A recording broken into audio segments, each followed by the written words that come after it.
All right, all the technical side is set up, so I'll turn things over to Chair Brown and to Tishri to run things from here. Thank you. So we're good to go, Greg? Thank you, Greg. Tishri, do you want to go first? Do you have anything? Well, it looks like we're still waiting for Director Shannon and Rowan. Okay.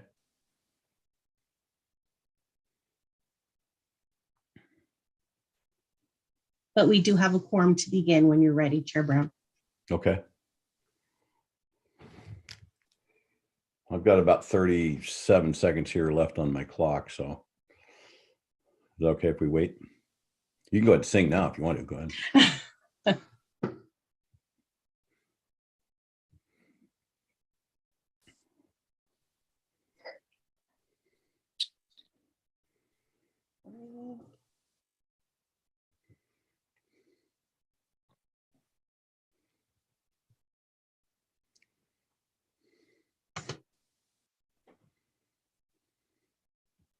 Dr. Dave, did we also, and Tricia, did we have that consent agenda changed?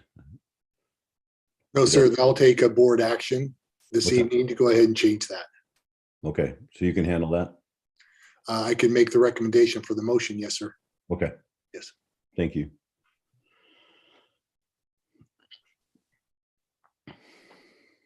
So we're just missing Rowan, Chair Brown. Oh, and there she is. Perfect. Okay. Welcome, Rowan. Okay. We'll call to order Newburgh School Board meeting for March 8th, 2022. Director Pyros and I, Dr. Novotny, had a kind of a short email chat with each other. And so the comment's going to be on, you know, what's happening around the world, but focusing on Ukraine, just the harshness of it all. And thinking of, you know, we're in the people business and the kids business, and everything that's going on there is so hard, and especially for young people, kids, the disruption of school and classroom, anything normal in their lives. So if you're a person who prays, or you're a person who, you know, want to do a moment of silence in your own way, however you do that, we're just wanting to let everybody know we're thinking about the people in Ukraine, and also all the host countries that are taking in all the refugees. So our thoughts and prayers go out to them. So that was our comment for tonight. We don't normally do that, but this is a pretty important time. So Rebecca, thanks for bringing that up. So we're going to go into the flag salute with Director DeHart. All right. Thank you. I pledge allegiance to the flag of the United States of America and to the republic for which it stands, one nation, under God, indivisible, with liberty and justice for all. Thanks, Director DeHart. Appreciate that. My pleasure. Just a quick review tonight. I'm not going to read everything because it's going to be a pretty lengthy meeting. We need to go, but we'll start always right after this with our public comments. And then Dr. Novotny will have an intern superintendent report. Our consent agenda is a little bit different. He'll explain that. Number 7, our article there will be reports and presentations. And then after that, we'll go into old business. After that, new business. And then we'll hear later this evening comments from board members, superintendent, and student reps. And then we'll discuss future agenda items before we're finished tonight. So again, we're kind of following the Willamette ASD format here with our paper form, and also kind of our plan throughout the evening, where we've made a few changes. So that's our review and agenda. And so right now, Lisa Freely is going to handle the public comments. Lisa, are you ready? I am. Can everybody hear me? Yeah. Yes. Perfect. Okay, so I am going to read the comments, public comments we have received as of 6 p.m. on Monday evening, and each comment will be allocated up to 2 minutes. And if I don't get all the way through, I will find an ending point at that sentence and we'll move on to the next one. And as always, I'm sure I'm going to get somebody's name wrong, so just a little bit of grace as I go through this. I'm going to start with a comment. My name is Megan Rogers Sarnecki, and I have 3 children in the district at Catalyst, Newburgh High School, and Mountain View Middle School. And I'd like to take some time tonight to appreciate the vice principal at Mountain View Middle School, Lindsay Kopek. Miss K, as my son refers to her, is new to Mountain View this year. And I'm sure everyone who has ever dealt with middle school students can appreciate has a very difficult job. That's made even more challenging by all the issues added by COVID, the disruptions caused by the firing of Dr. Morlock, and other issues surrounding the school board. In the face of all that, though, Ms. K is a shining example of an administrator who is both caring and firm, placing the needs of our students above everything else. My son put it this way: she's always all business, but somehow you can tell she's actually nice too and not faking it.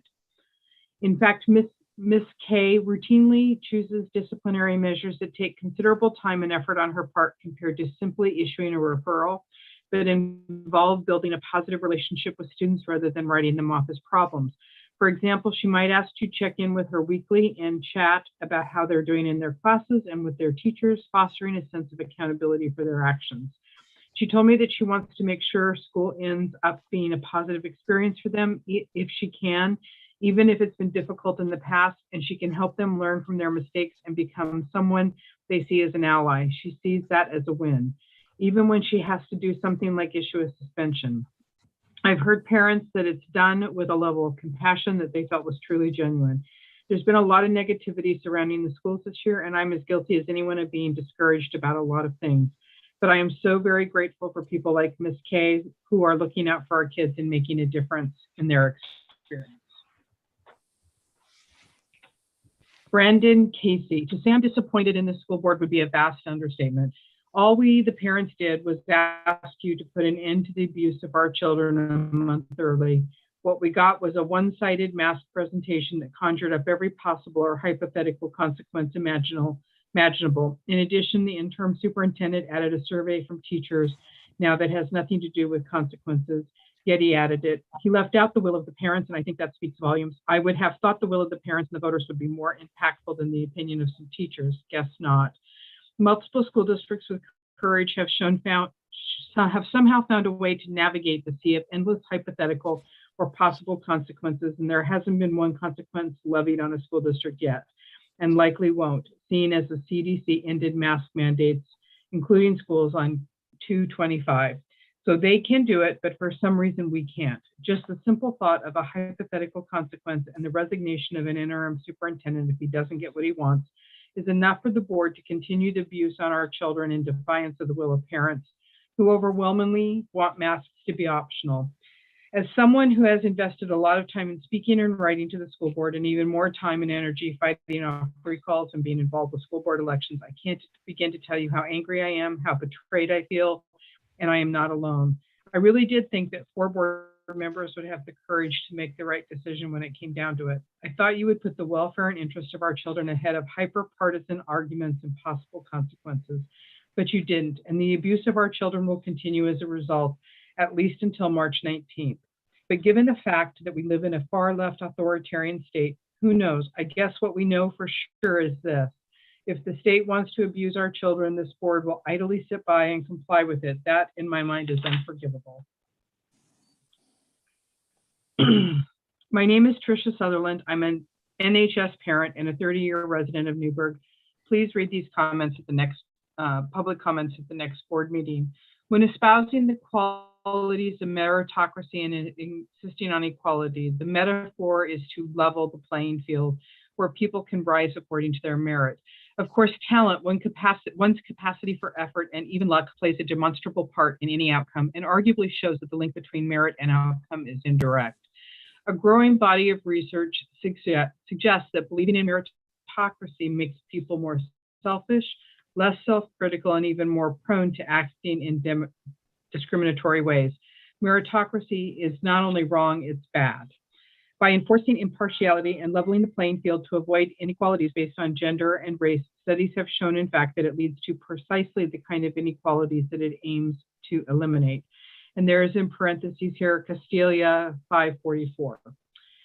I struggle to understand why equality and not equity is so important to some of you. Giving everyone the same tools and hoping for the same outcomes when you haven't addressed unique capacities, abilities, disabilities, or resources dirección tiene que pasar. virtually guarantees failure to some of our most vulnerable students. No one is guaranteed to start equal because initial inequalities have not been redressed. It is entirely possible that some of you become so enmeshed in your playbook that you fail to understand the definition of equity versus equality in public education. The term equality refers to fairness and justice as distinguished from equality, whereas equality merely means providing the same to all. Equity means recognizing that we do not all start from the same place and must acknowledge and make adjustments for imbalances. According to Waterford.org, equity means offering individualized support to students that address possible barriers like poverty or limited transportation.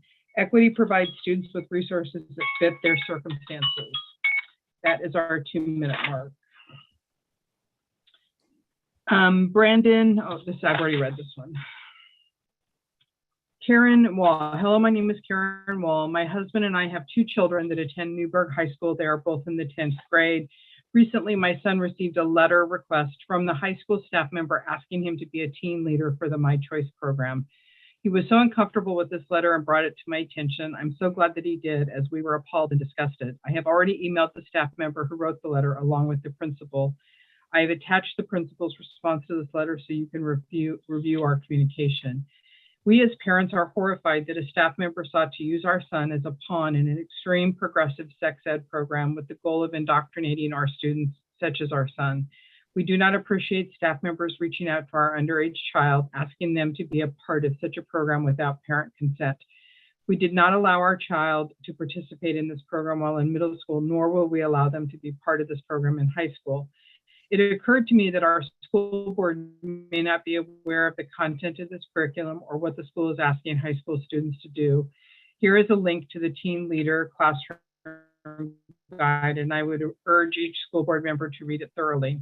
My 16-year-old son is being asked to role play with other students in front of children as young, parentheses, such as my son, close parentheses, would be acting out a scenario in which they would discuss going further sexually. In another example, students explain the difference between vaginal, anal, oral, and manual sex. In any other setting, a 16-year-old child discussing these things with a 12-year-old would be considered predatory and cause for suspected abuse. This case should be no different. Our school should not be using other underage students to influence sexual behaviors in 12 or 13-year-olds. We would like to highly recommend to the school board and superintendent to change the policy to require parental consent prior to reaching out to our children to participate in this program. Middle school, even though enough forethought to do so, but apparently once children hit high school, it's fair game. And that's the end of our 2 minutes. Debbie Uptiz. Dear school board members, thank you again for your service to our families and children. We appreciate your sacrifice of time and acknowledge that you are serving during a most difficult political climate. It is a shame that our schools have become a tool for advancing political views. We do hope that the focus can return to the basics of education. Please unmask our teachers and students. Let them get back to the freedom of breathing, smiling, and sharing space. Thank you for your commitment.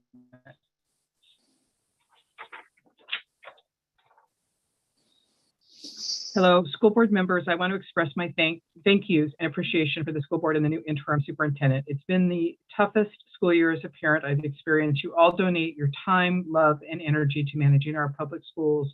You have suffered turmoil. You all continue to meet and serve the schools. You are kind and diplomatic. You care that everyone has a voice.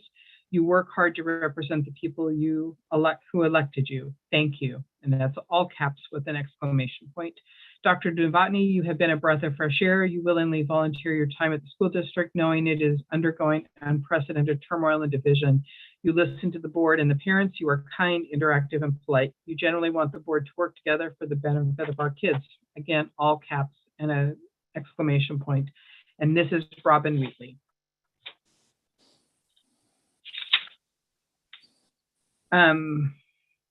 J.M. Cochran. Melissa Cochran is the one who submitted this. A friend approached me today very concerned about a survey being given to our high school, to her daughter, NHS junior, as a requirement for her English class. She's scared to contact you herself in fear that her name might get leaked and her daughter become a target of harassment. She has asked me to share this message with you, the interim superintendent, and the NHS principal. Today, my student was forced to fill out a form in her English class. The questions were: 1, after the mask mandate is lifted, how often do you think you'll wear a mask while in class? Never, sometimes, often, always, not yet. After the mask mandate is lifted, how comfortable would you be sitting near unmasked people? Very comfortable, no problem with it, not sure, very uncomfortable, would strongly prefer to be around masked classmates. 3, if your teacher were writing a seating chart in which students who plan to wear masks most of the time sit together and students who do not wear masks sit at separate table groups, would you prefer to sit at the masked or the non-essential mask table? Masked, non-masked? This is not the first time we've had concerns about the teachers and political viewpoints constantly being pushed onto students. From pushing vaccines to pride flags, up until this point, we have tried to discuss the inappropriate conversations they have in class as a family to make sure our daughter understands that a teacher's viewpoint is not how her family feels, nor how she needs to feel. But when real life segregation is now happening in her classroom, we feel the need to speak up. I don't recall anyone making sure my student was comfortable when she was forced to cover her face for over a year just so she could go to school. She did it despite loathing every minute of it, just so she could attend school in person. I don't want my daughter to be a target in this situation, so I've asked Melissa to bring our concerns to light. Thank you for your time. Please let me know if you have a response for her and I'll give it. Please discuss this at the school board meeting.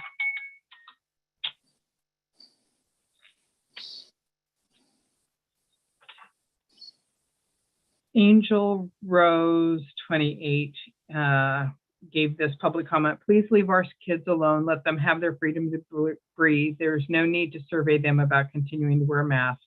Mask mandate is over. Stop using verbiage that would segregate, asking them to sit with those who are masked or unmasked. Fear and control has got to stop. Support freedom, support their ability to breathe and make choices for themselves. And that is our last public comment for this evening.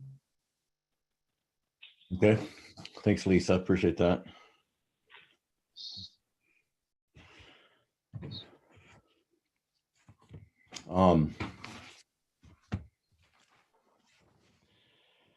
Next up, we have Dr. Novotny with a superintendent's report. Thank you, Chair Brown, members of the board. My comments this evening will be relatively brief. For our board members, there's quite a bit of information contained in tonight's report that you've already received via email. I think since our last meeting together, I've sent you, I think, 3 email updates to keep you informed of the work that we've been engaged in. I'd like to start off with some general updates. Tishri, if you wouldn't mind advancing to the first major slide, please. For our board members, I want you to know that the board secretary vacancy has closed. That occurred last Friday on March 3rd. And we're going to start the interview process here very soon. In working with the Chair Brown, we will have 3 directors participating in the interview team along with district office staff. Directors Pyros, DeHart, and Powell have agreed to participate on the interview team, and we appreciate your participation in that process very much. It's also important to note that we've had conversations about re-implementing the board meeting briefs. That would be the email update that we provide to our community members following each board meeting. We've received a lot of information from community that they really valued that communication. So when we hire the new board secretary, we plan on re-implementing that communication. Also wanted to let you know that the board position number 4 has been posted, and Lisa Freely will be providing an update at our next board meeting. Next slide, please. And then I also wanted to disclose that in the next 2 meetings, March 29th and our first board meeting in April, Karen Pugsley will be facilitating a board work session at each of those board meetings. And the purpose is to review student academic achievement information, student discipline data, and school climate and culture data. And this first one for March 29th is going to focus on the elementary grades. And then the board work session in April will focus on the secondary level. This is a direct request that we received from several board members to do a deep dive, to have a deeper understanding as far as how students are doing academically, socially in the Newburgh School District. So we'll be presenting that data to you. And then we'll like to use that as a springboard to engage in conversations as far as what needs our collective attention to improve education in the school district. I also wanted to disclose that we've had a number of conversations internally at the district office and between various board members and myself about the need to revamp the website for the Newburgh School District. I think the general opinion right now about the website is it's functional, but it's a little bit outdated. It's a little bit clunky to navigate. And there is a strong desire to go ahead and improve the district website as a communication tool. So we're in the process of gathering information as far as providers or vendors that can assist with this and what the cost would be for the school district so that we can budget for it, with a goal of doing this revamping of the website this summer. Next slide, please. I also briefed you via email this past week that we did receive a grievance from the Newburgh Education Association regarding one of our programs at the high school. I'm pleased to report, even though that was a formal grievance, I reached out to the members of the NEA to see if we could schedule a meeting, an informal meeting, bring people together and see if we can brainstorm ways to address the issues without advancing the issue through the formal grievance process. And I'm pleased to report that we were able to develop a plan to address the concerns and issues, and the formal grievance has been withdrawn. It's an issue that we'll need to continue to monitor on a daily and a weekly basis. But I have to compliment the Newburgh Education Association and the leaders. That was an outstanding meeting. People were actually given their own time. This was a late Friday afternoon meeting, and people came to the table with the desire to compromise and think creatively to address issues that would be in the best interest of students. And I really respect that, really appreciate the work that they did to reach this type of agreement. I also just wanted to disclose to board members that I'm starting to struggle with the significant number of parent concerns that I'm receiving via email. A lot of the public comments that were made this evening are comments that were also sent to me as well as board members. And we have responded to the individuals. We've started our inquiry process and so on, but it is quite a bit of work. We're getting quite a few requests from parents. As I mentioned in my email to you, I'm not prepared to hit the panic button. And I'll continue to follow up on the issues to the best of our ability. And then I'm also tapping other administrators at the district office to assist with looking into some of the concerns as well, just because there's so many of them. Next slide, please. Also wanted to report out for board members and for the public that we did receive news from the Oregon Department of Education. As we have talked about publicly in the past, there have been 9 complaints filed with the Oregon Department of Education against the Newburgh School District. And we were just informed that 6 of the 9 complaints that were filed at ODE have been closed and no further action will be taken to investigate those complaints. We have asked the legal counsel to go ahead and brief the board at our next meeting, which is March 29th, as far as what those 3 remaining complaints are so that the board members have a deeper understanding of those issues. Next slide, please. And then I also want you to know I'm looking forward to this Thursday. And as you know, we've extended the invitation to all board members to participate in a tour of both of our middle schools. So it will occur on Thursday, March 10th We'll start the tour at CV and we'll begin at 4 o'clock. We'll spend about 45 minutes there. And then we will transition over to Mountain View and we'll tour that facility from about 5 to 5:45 p.m. And then, as you know, I've invited all board members to go out to dinner. My treat, no taxpayer dollars will be used in this. I thought this might be a good opportunity for us to debrief what we saw and also just have conversation about the direction that the school district is going to be going. No business, of course, but at least we can talk and get to know each other a little bit better. And then also, I've informed you that I've purchased treats from a local coffee shop in Newburgh to be delivered to staff on March 30th as an expression of appreciation on behalf of the board of directors and myself. And I just want you to know, every single interaction that I've had with staff of the Newburgh School District, I've been extremely impressed. They are working very, very hard, doing their very best to educate the students of the community. And I thought this might be one way we can show our appreciation for their excellent efforts this particular year. Next slide, please. And once again, no taxpayer dollars are being used for that effort. I want board members to know that I do need to be away from the office at the Willamette ESD and Newburgh School District for an extended period of time, March 16th through the 25th. Most of that time is the traditional spring break, but there's 3 days, the 16th, 17th, and 18th, which is a Wednesday, Thursday, and Friday. I do need to travel and take care of some estate issues related to the recent passing of my mother. I need to go ahead. We're in the middle of selling her house, and I need to manage some of those possessions and things like that, take care of some legal issues. So I won't be immediately available for conversations, and I won't be able to immediately respond to email, but I'll do the best I can in the evening hours and so on. And then with that, I'll pause and see if board members have any questions.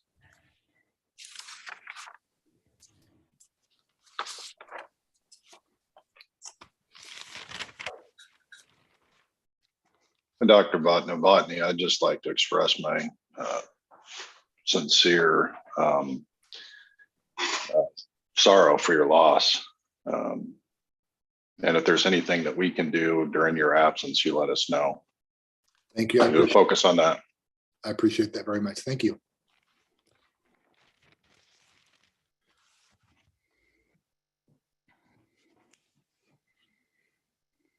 Dr. Dave, how are we doing on that? Is that everything you wanted to discuss? Yes, sir. I'm happy to answer if there's any other questions. If not, that concludes my report.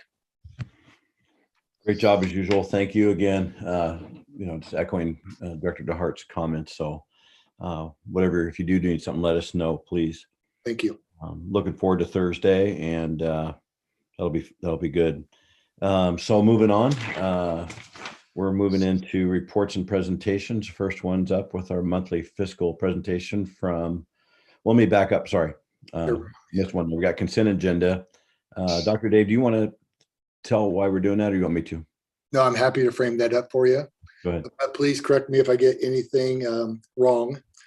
So Chair Brown, members of the board, it's my understanding that there are members of the board that would like to consider pulling one of the items that's currently listed in the consent agenda.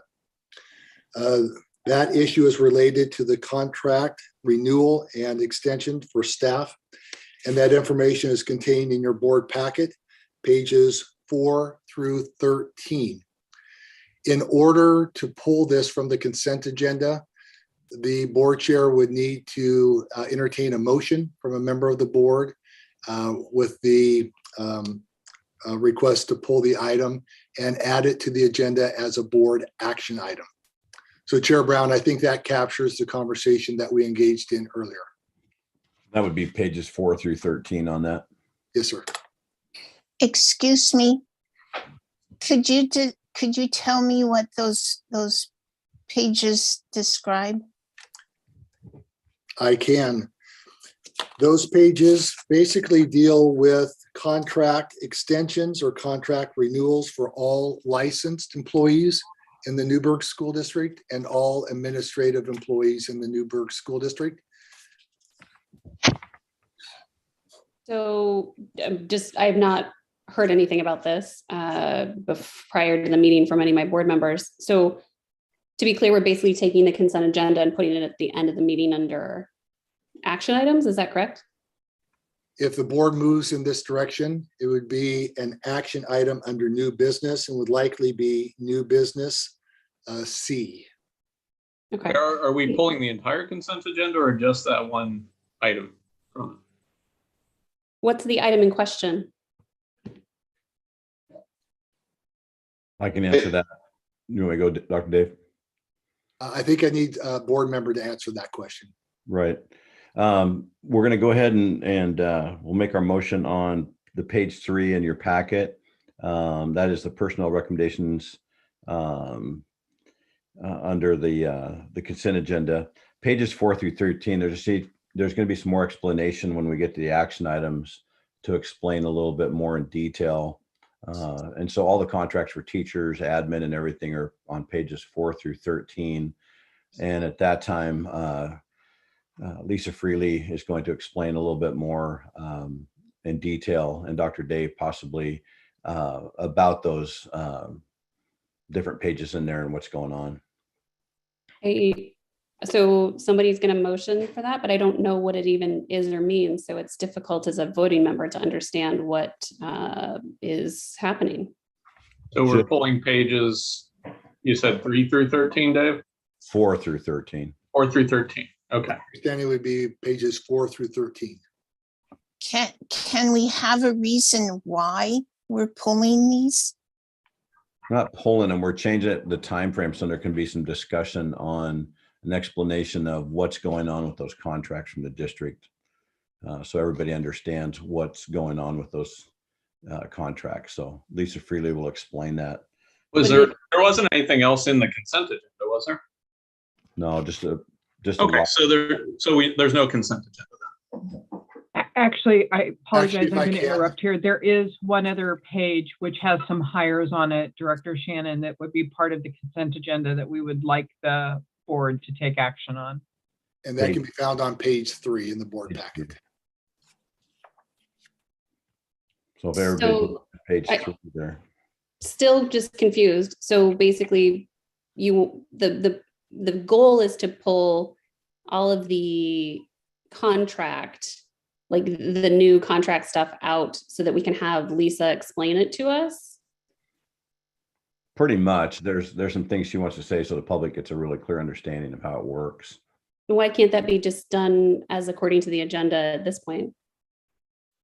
Well, you don't discuss consent agenda items. So to discuss it, you have to pull it from the consent agenda.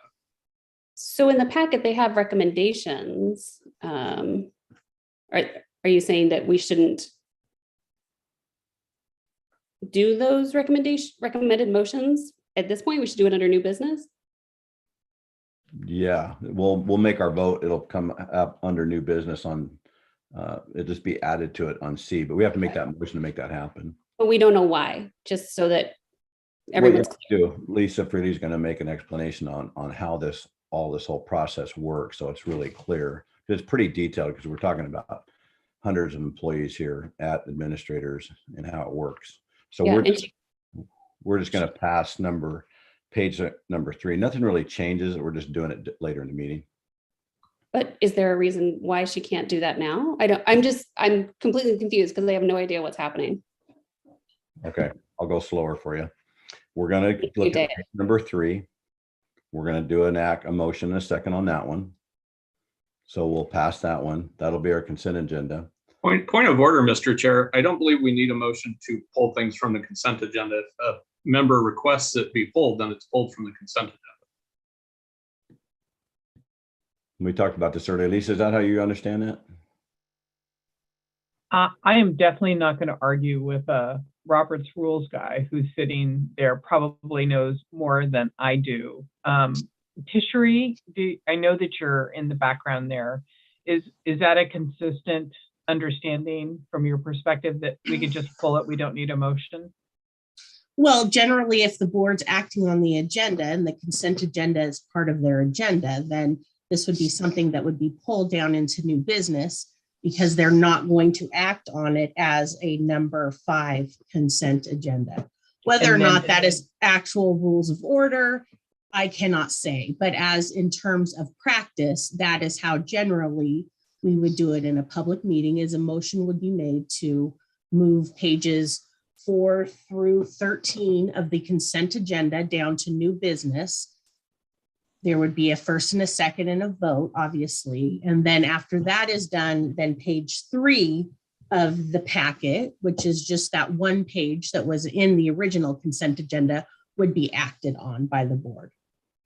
That's how we handle it at our agency. Yes. Right. And we're doing this so Lisa can explain it to us, but she can't explain it now. We have to wait till the end. If you pull something from the consent agenda, it goes to business. That's how it works. Okay, but she can't explain it now. Is that correct? Right. She'll explain when we get to new business. Right. It's so much mystery. Thank you for talking slowly, Dave. No, you're welcome. Okay, so do I have a motion to move pages 4 through 13 to new business under number C? Yeah, I'll move that the Newburgh School District Board of Directors move pages 4 through 13 of the consent agenda to new business. Okay, I have a motion to have a second. I second it. Okay. I think we've discussed it. So all those in favor of moving page? Well, I don't really understand the reason why we're doing this. And if you can't explain why, I don't feel comfortable about doing it, but. Under new business. Go ahead, Brian. Any member can remove an item from the consent agenda. The consent agenda is things we all agree on. If there's something someone has concerns about, they can request to have it removed from the consent agenda because it's no longer consent. So this is just standard. We don't even need to vote on it, but let's vote on it. Fine. But if there are folks who are uncomfortable with it, it shouldn't be in the consent agenda. So there's discomfort around approving contracts for the lists of people. Is that that's what I'm gleaning from the conversation? Is that correct? No idea. So that's what Lisa will explain here on new business under number C. So yeah, like Brian said, this is a consent agenda that we all agree on. This will be something that she'll explain later, and we'll still have to make votes on all those contracts. This is pretty easy. So, all right, let's do a vote. We have a motion, we have a second. And so we're just talking about pages 4 through 13, moving under new business to C. All those in favor, please raise your right hand. Okay, I look like I have 4 and I have, okay. All those not in favor, please raise your right hand. Directors Pyros and Pinner. So passes 4-2.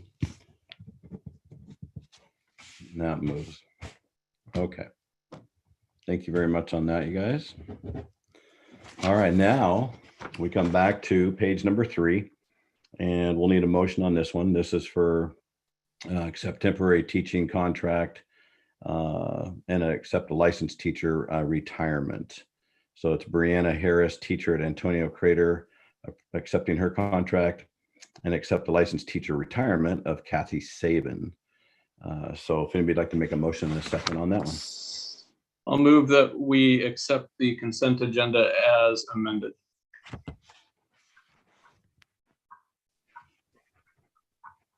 Second. All those in favor, please raise your right hand.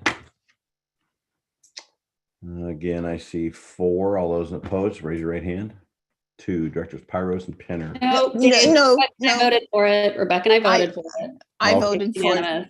Just didn't see him go up fast enough there. Everybody voted. 0. Thank you very much.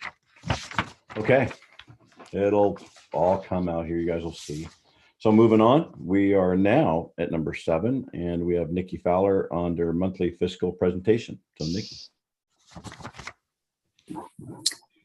Great, thank you. Tishri, are you sharing these pages? There you go. Thank you.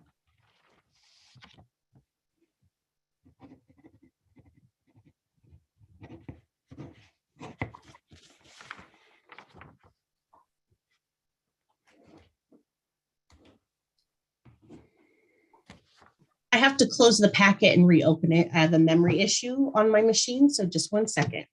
Thank you.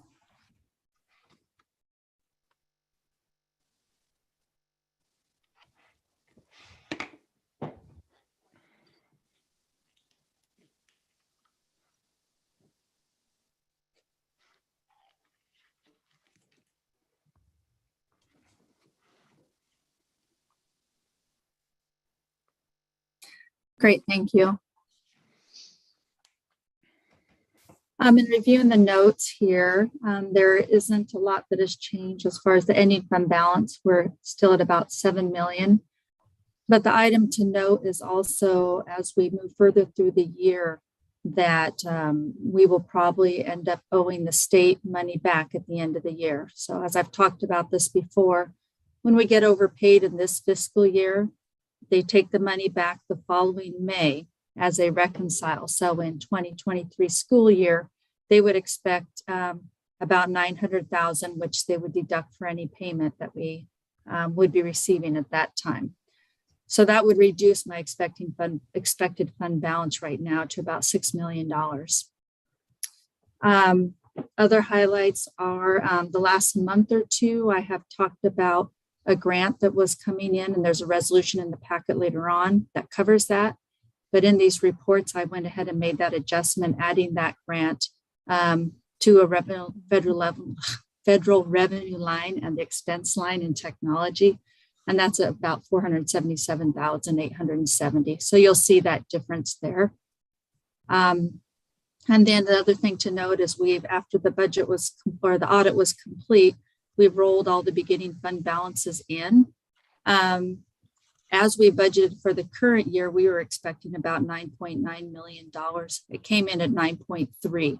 So right out of the gate, we're under about $500,000, $564,000.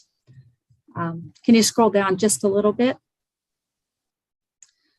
Some new information that we've received is the first estimate for the 22-23 fiscal year. So we'll be using this as a basis for our revenue and our budgeting going into next year. And if you scroll down just a smidge more to the bottom part there. There you go, perfect. So in comparing this estimate to where we are right now, it's an increase of 1.1 million, 1.123. But keep in mind, as we move into next year, we're required to advance everybody a step from year to year. And so the 1.1 million will be spent pretty quickly just in our required increases, salary increases going into the next year. And also we will be going into negotiations with all groups going into the next year. So just something to keep in mind as we're moving forward through the budgeting process. Can you go to the next slide, please? Or next page, I should say. So this page, and I won't read it all. These are the other funds. I'm assuming you've reviewed these. So I'm going, unless there's any question for this page, I'll just move forward. I had a quick question, Nikki, really quick. And certainly not to look a gift horse in the mouth, right? So I'm not complaining about getting more money, that's for sure. But I went back to figure out why, right? Like, why is it $1 million more roughly? And it looked like property tax income went up, and it looked like our transportation grant went up. And property tax is understandable, that kind of flows. But can you talk a little bit more about the difference in the transportation money coming in? Well, actually the biggest difference is when we're looking at that is the per student amount. So when you're comparing year to year, I believe, if I remember right on the previous page, it's about at 9,900 per student, whereas now I think we're at about 9,200. So as the numbers, the student enrollment across the state decreases, then that pot of money increases per student because you're sharing it with less students. So that's the more significant piece to it.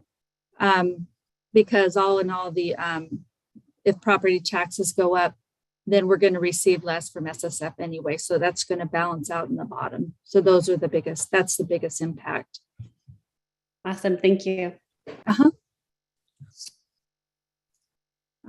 So yeah, this is our regular expenditure by function page.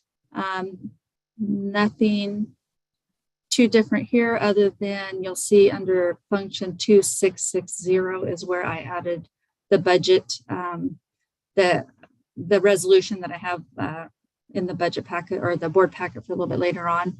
And so that corrects that overage down here by quite a bit. We'll still have some other grant money come in where some of that will be offset. Can you go to the next page, please? So our revenues also on this page, you'll see where I added the corresponding revenue for that grant.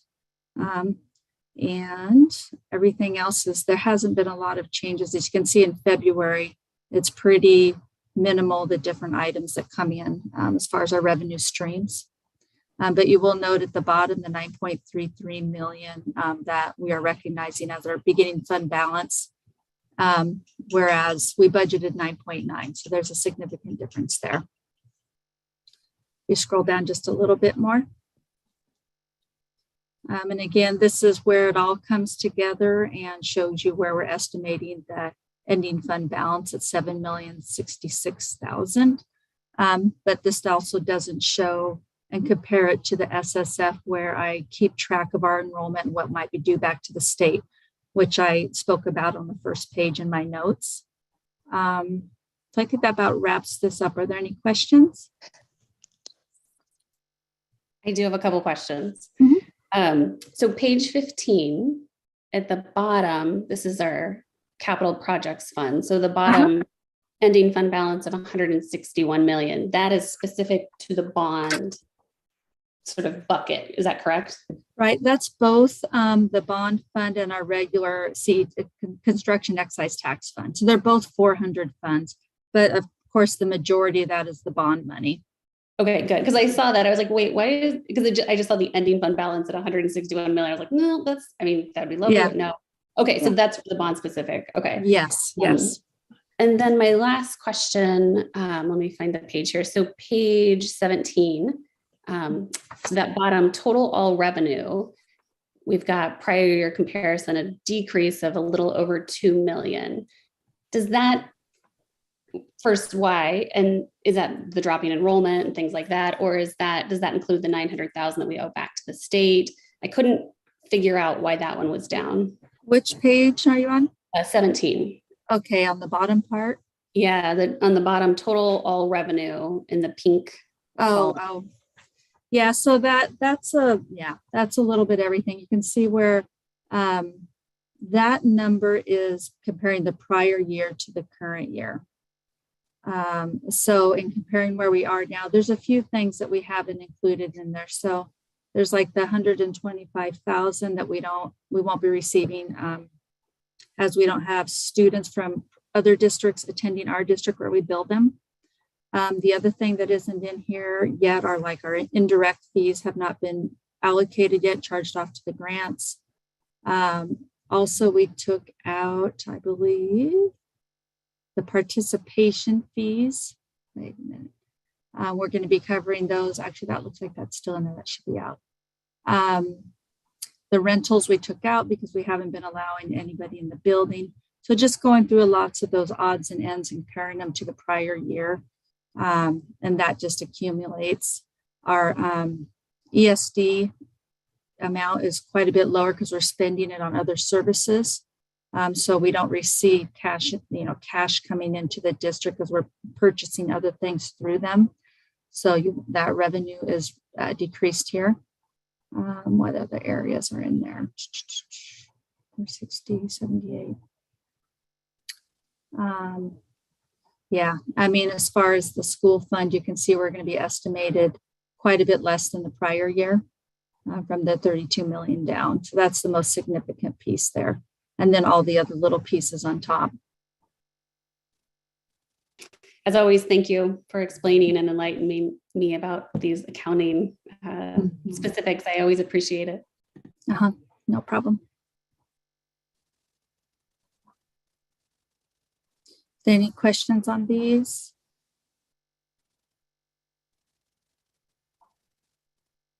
Everybody good there? Nikki, thank you very much. Anything else, Nikki, you want to add to that?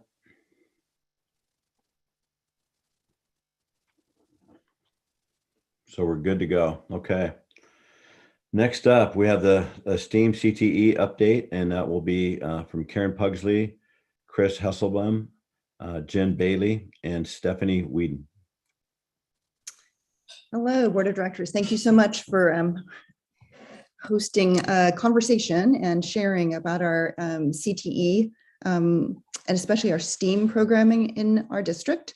And so our presentation tonight is going to be really about what it is and how does it fit within our district vision. Really important to understand that this is linked to our strategic plan goal number 2. We do have a strategic plan as a district, and this is directly linked to that. And in that goal, it says that we want to enhance student learning and development through the arts, professional and technical opportunities, which we call CTE, extracurricular activities, and enrichment experiences. And as we go through this process tonight of sharing, just to let you know that we're talking about what's happening in our elementary schools tonight, and specifically Joanne Austin, but it's really happening in every elementary school in one form or another, that we want to make sure that the CTE vision, that means the career technical vision, that really comes to culmination at the high school, is supported with a really strong foundation in the elementary program. And those STEAM experiences are really focusing on building problem-solving skills, creativity, and teamwork in the classroom. And so tonight, it gives me great pleasure to introduce Chris Hesselbein, who's our CTE and STEAM TOSA at the district level. That means Chris works with all schools on this initiative. Jen Bailey, who's the principal of Joanne Austin Elementary. Stephanie Whedon, who's a grade 3 teacher at Joanne Austin as well.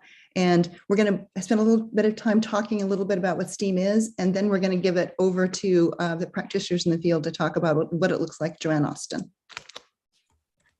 Great. Thank you for that introduction, Karen. Thank you, everyone, for having us here. I think it's just an awesome opportunity to see some of the great things that are happening in our classrooms and to really kind of dive into that and maybe some things that you don't get to see on a daily basis. Again, I'm Chris Hesselbein. I'm your CTE/STEAM TOSA. That means that most of my time I am spending working with the CTE team at the high school, streamlining communication in the bond process, representing them at architectural meetings, and helping them vision and move our CTE programs forward. It's been a great honor to work with those teachers. But the rest of my time, I get to hang out in kindergarten and 3rd grade and work with our amazing admins at our elementary and middle schools too.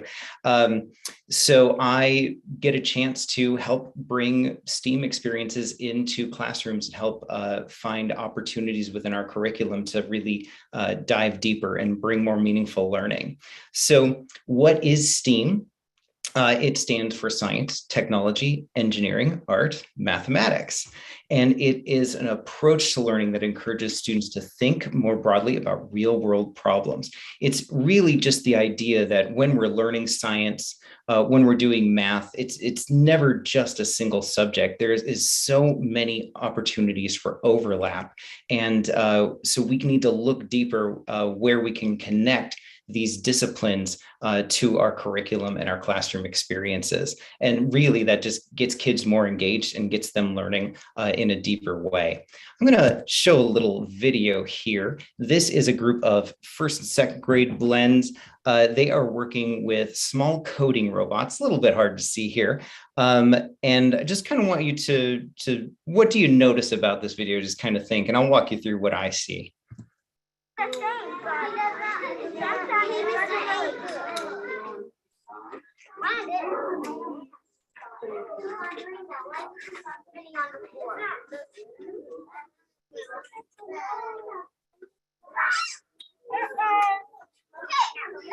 Let's try little one. This one's the one. What's the color?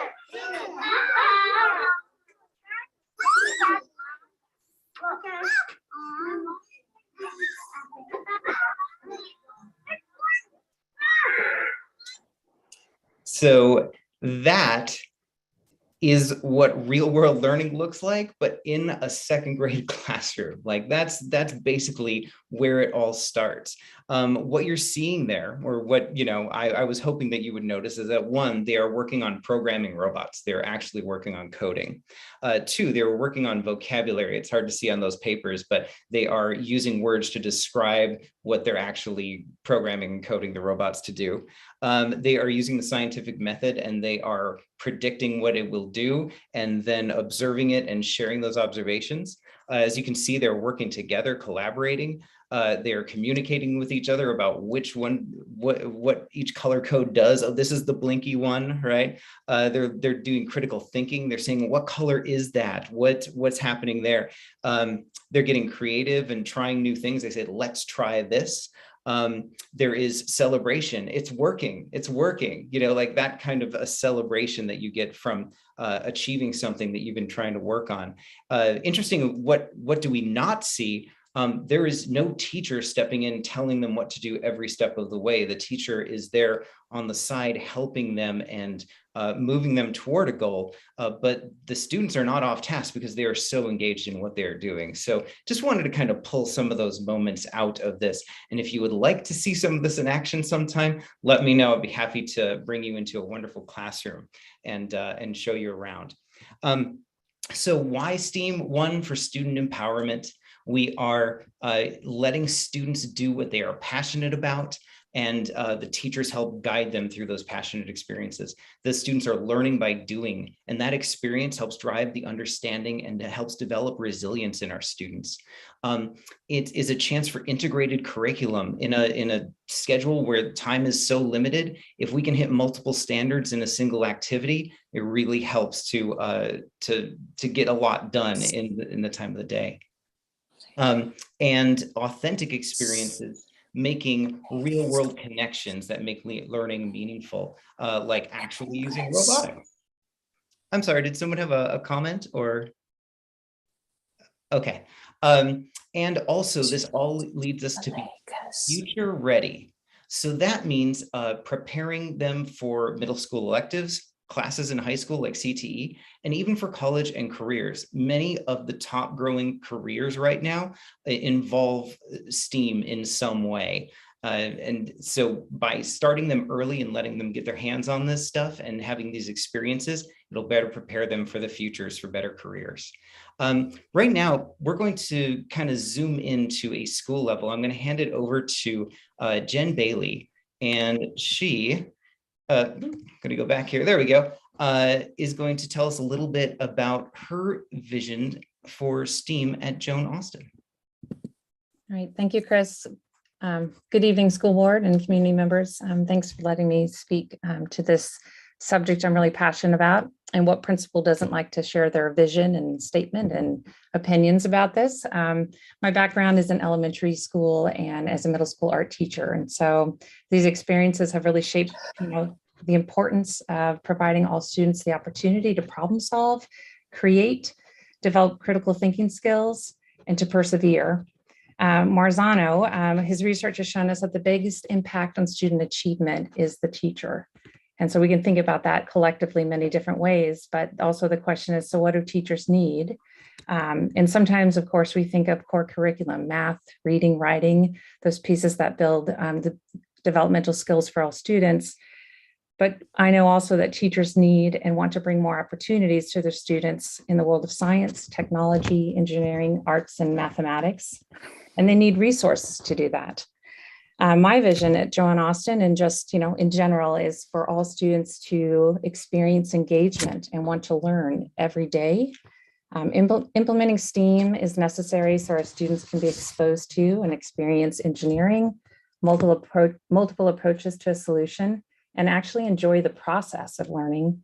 I'm a firm believer that STEAM and those opportunities, we need to give students time to try and fail, try again, and even revise their thinking and their work. And in a perfect world, teachers and students would have access to those materials integrated in their curriculum for all kindergarten through fifth graders. I think these experiences help students think and connect to opportunities that they'll have in middle school and high school. It also gives students the ability to think ahead about what they are interested in. and what they may accomplish. In every sense, it connects our younger students to success, whether that's a college path or career readiness. And if we truly believe in teaching the whole child and growing the left and the right sides of the brain, we need to provide these opportunities for all of our elementary students equitably across all 6 elementary schools. I mean, we get the gift of working 6 years with students, and we also have the responsibility to think about their future.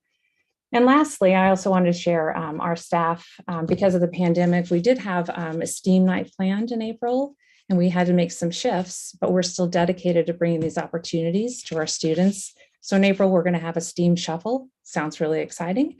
And all students have choices to sign up for what they're interested in, and all of our staff are going to run a session. And so we'll be posting on Instagram and Facebook.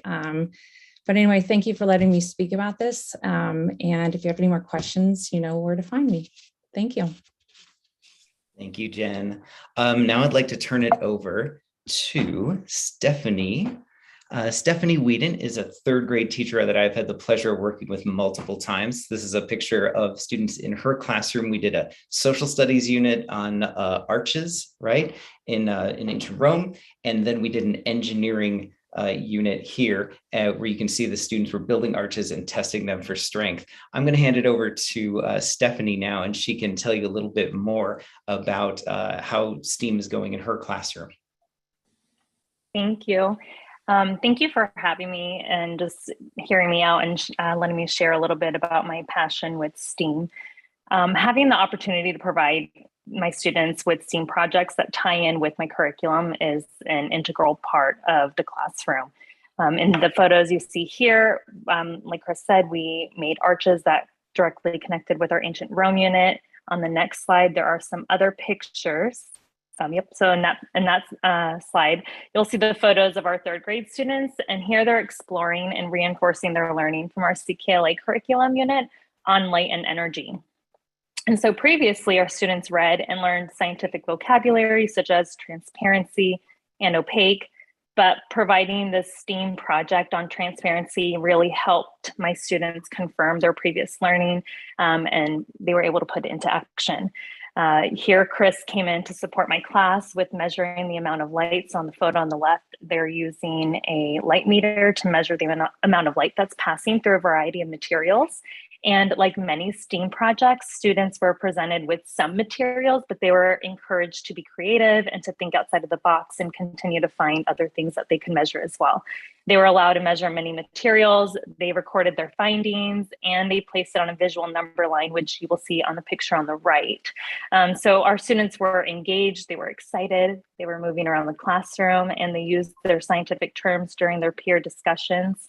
These units provide our students with the opportunity to practice multiple skills at once. So in this case, not only were they focusing on the science, but they also had the opportunity to practice essential math skills. They were using the number line, they were reading decimals. And one of the biggest things that I like about STEAM is that students who might struggle with certain pieces of the academic classroom typically can find success through STEAM challenges. And it's just so encouraging to see them light up and feel encouraged and take part of their learning. And finally, the biggest win for me as a teacher is that my students are excited, they're collaborating with one another, and they're really engaged in their learning. Thank you so much, Stephanie. It was really hard to just choose one teacher, but Stephanie, thank you for being here. So what else is happening around Newburgh? Just going to take you on a real quick photo tour of a couple of things that we've seen. This is a design challenge in 1st grade where students were designing baskets and holding teddy bears, and then they had to walk down a number line to see how far they could get with keeping the bears in the basket. But again, those really beginning essential skills about math and counting and design. This is a BristleBot design challenge. So we took toothbrushes and little electric motors and batteries, and we made the toothbrushes move. So we talked about frequency and voltage and physics and bouncing around and how do we change the way that these things move. And everyone had a different design, really interesting conversations. This is a 5th grade paper circuit design challenge. We tried to make circuits on paper using LED and coin cell batteries, and then we rolled that into an art project where we made interactive greeting cards. So that was a really fun holiday experience. And this is, again, back to that video, that second grade coding and robotics, where robotics looks a lot different at younger grades than it does in older grades, but they're still actually learning to program. This is not all STEAM is always like hands-on making. Sometimes it's like digital making. So the girl on the left is creating a digital book using Book Creator, and she's doing some retelling of a story. So working on language arts, but still using multimedia creation. And on the right, that is second graders using their iPads to model ecosystems in a 3D world. So there's some really incredible ideas that we have going on in this district. When we move to middle school, it starts looking a little more technical with more advanced robotics, and that's a microbit kit, and they're working on breadboarding and actually creating circuits and like the designing of circuit boards. But sometimes STEAM isn't always so high tech. Sometimes it's just popsicle sticks and glue guns. That picture on the right is a design for a car that they were going to run down a ramp and do some crash testing with. It's all about design and testing and improvement. Then we get to high school, and of course there's our wonderful CTE teachers doing culinary and machining and welding, doing agriculture and woods. This is what STEAM looks like in our day-to-day life. This is what it starts building towards. So we get excited about things, we get used to using our hands and taking risks and making something new, and then we can apply it to our daily lives. And so our CTE programming gets kids ready for that as we go. So what do we need to really build up capacity here? I think the number one thing is just hands-on staff PD.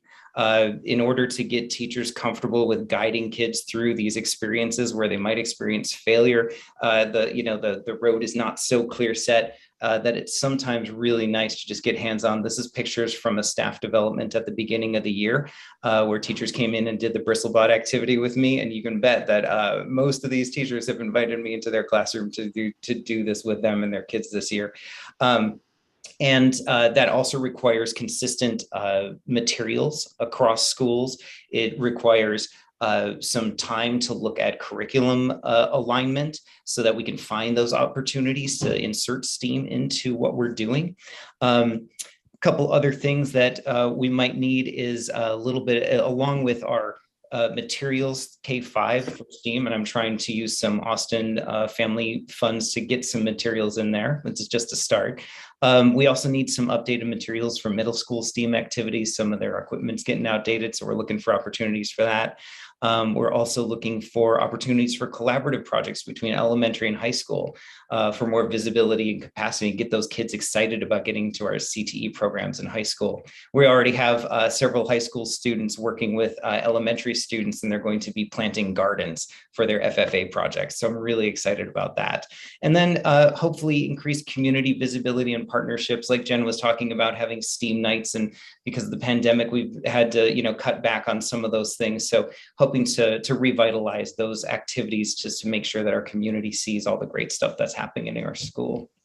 Anyway, that is just a brief little tour, and I'd like to thank Stephanie and Jen again for being here. And I hope that you got to see what this real life hands-on learning looks like inside our schools. And again, if you'd like to see more or learn more, feel free to contact me, and I'll hook you up with a teacher and we'll go in and see something fun. Anyway, thank you for everything. Thanks for having us. And any questions or comments? This is the time to get any questions answered or give feedback. Yeah, this is Trevor. I think that this is great. A couple of questions, Chris. I love the partnership and stuff. Do you guys, with the gardening and stuff, the agricultural aspect, do you reach out to the Horseshoe Extension Office or any master gardeners to do visits and pass on their love of the field and stuff? We have not done that. This is my first year in the district, so I'm still learning about all those connections. But I'm just trying to find teachers who want to do some of that. So right now we're starting with just our CTE teachers, but I would love to get more of those community people involved. So if anyone is watching out there and you want to help do some school gardening, please contact us, because I would love to get you and have us work with the kids. That's a great idea. Thank you, Trevor. Yeah, and I guess I'll just make one more comment. The projects between EL, MS, and HS, it would be nice to, give the kids in the lower levels a vision of where you're going with this, and have them visit and show how the knowledge is built to allow them to do some of the more advanced projects. Yeah, thanks. Thank you so much. Absolutely. Yeah, I just love this. I everything I saw was great in those little projects, and it's like I want to come and play too. I was like, I'm really impressed. So yeah, I think the invitation is out there. Hey, Chris, I heard Chris say, anytime you guys want to come in, and especially when we know ahead of time, we can help facilitate visitors into a classroom, so we're not disrupting the space, but you're also able to watch and sometimes even engage. I mean, that's always what the goal is, to engage. And I just need also people to know that when we talk about STEAM at the high school level, it's not just CTE, it's also the fine and performing arts. And I think that sometimes that gets left out.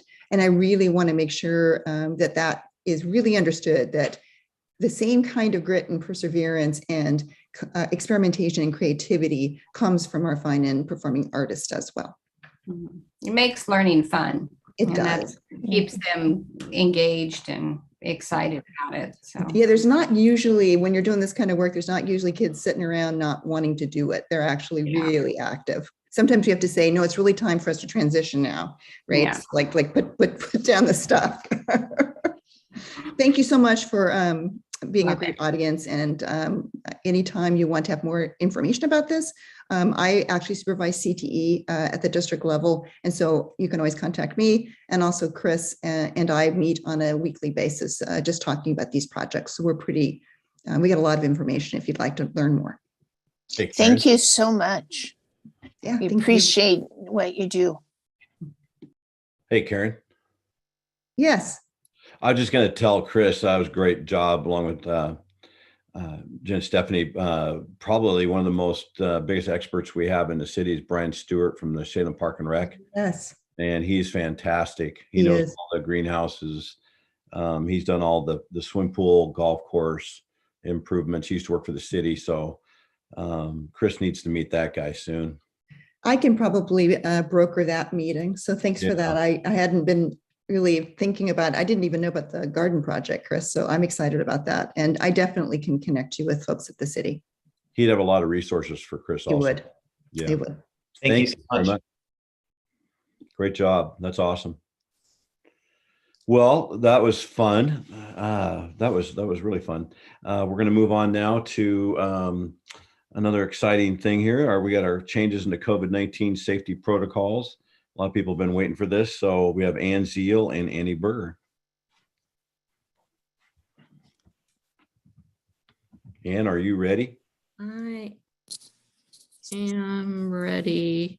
It is not letting me share my screen. Tishri, can you share the slide deck perhaps?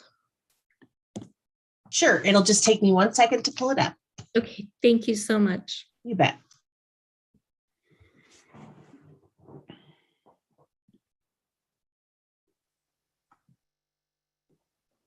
So for tonight, we would just like to thank the board for letting us present. And I'd also like to thank the classified staff. It is Classified Appreciation Week. And we just want to thank you for all you do for all of our students. They do amazing work.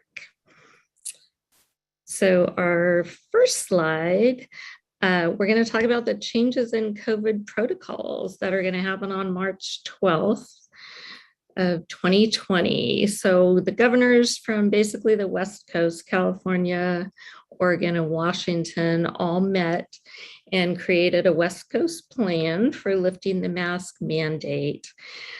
Next slide, Tishri. Thank you. So your facilitators tonight are our fabulous nurse, Annie Berger, and myself.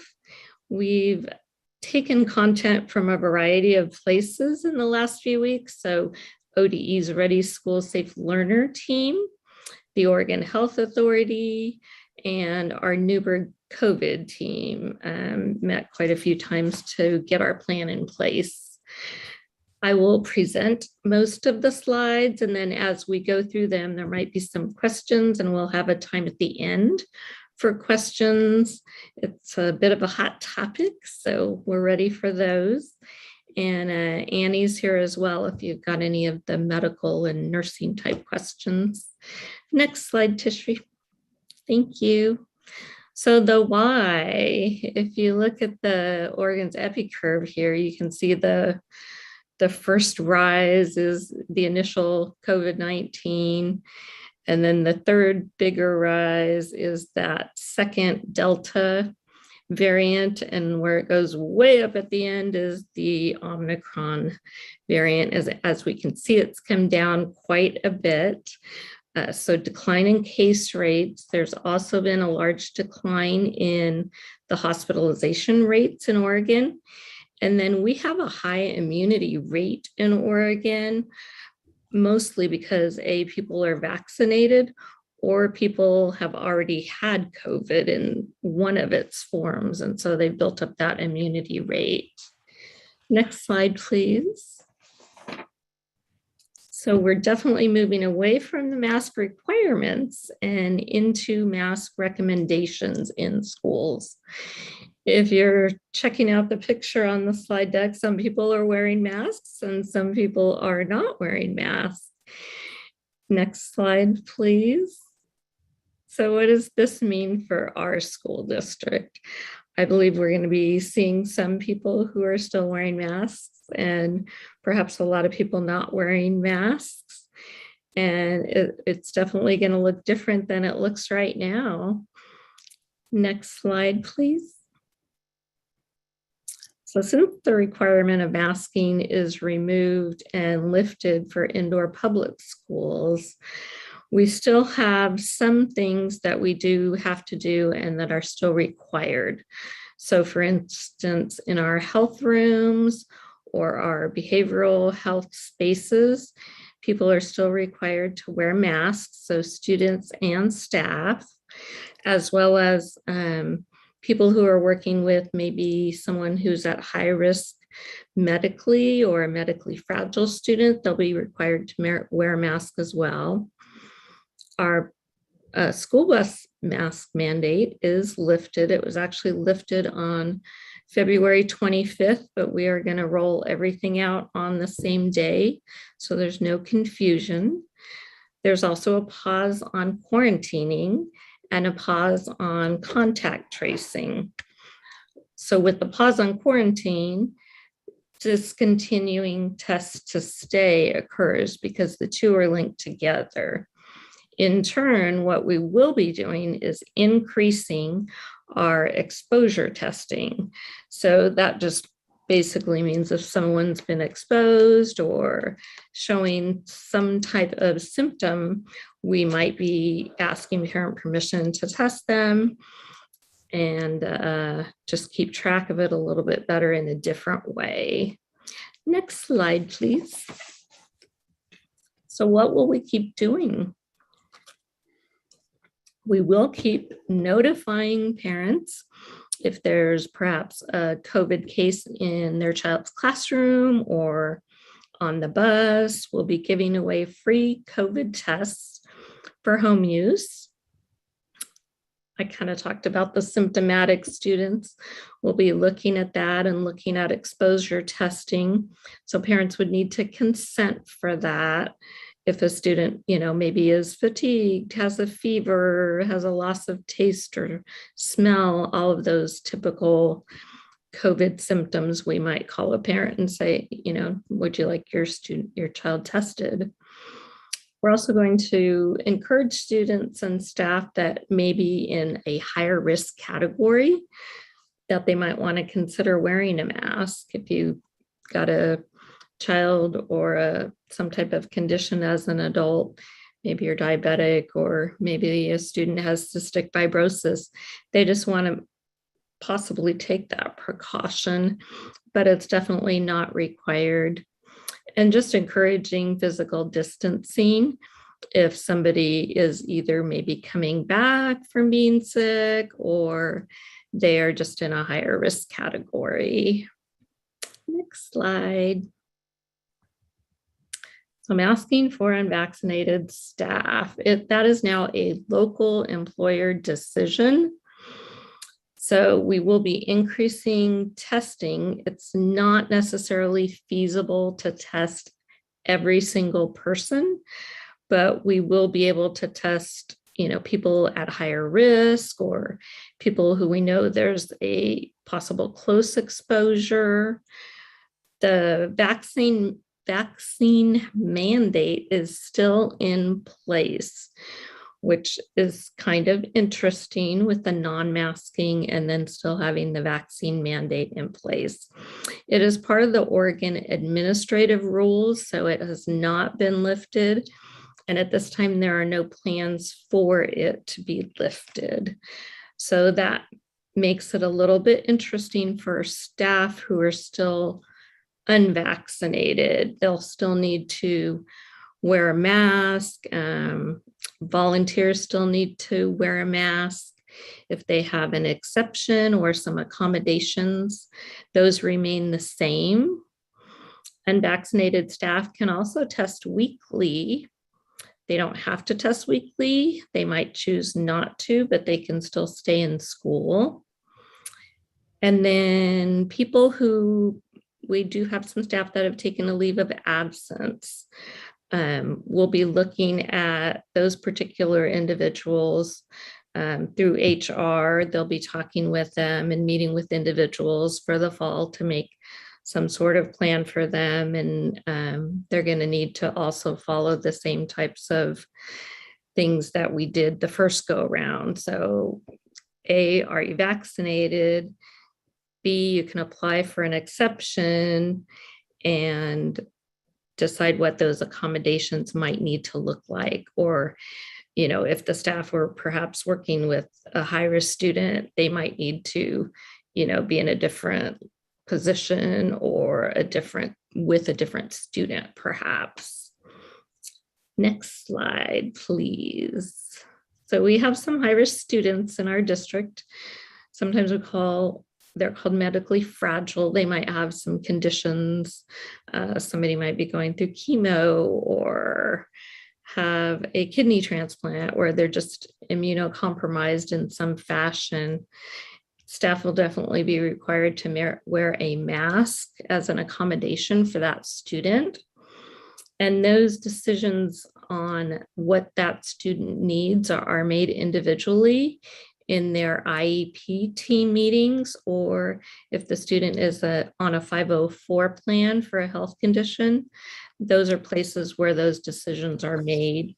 And then the nurses are also invited to those meetings, especially if the student has some sort of health plan or health protocol that needs to be followed. And those will be updated during the meetings. Next slide, please. So I talked a little bit about volunteers still needing to meet requirements. We're encouraging masking also for staff who are doing home visits. We have a few different people who are itinerant staff and go out to homes. We also do evaluations birth through age 5 years. So our staff are also encouraged to wear masks while they're doing any type of evaluating.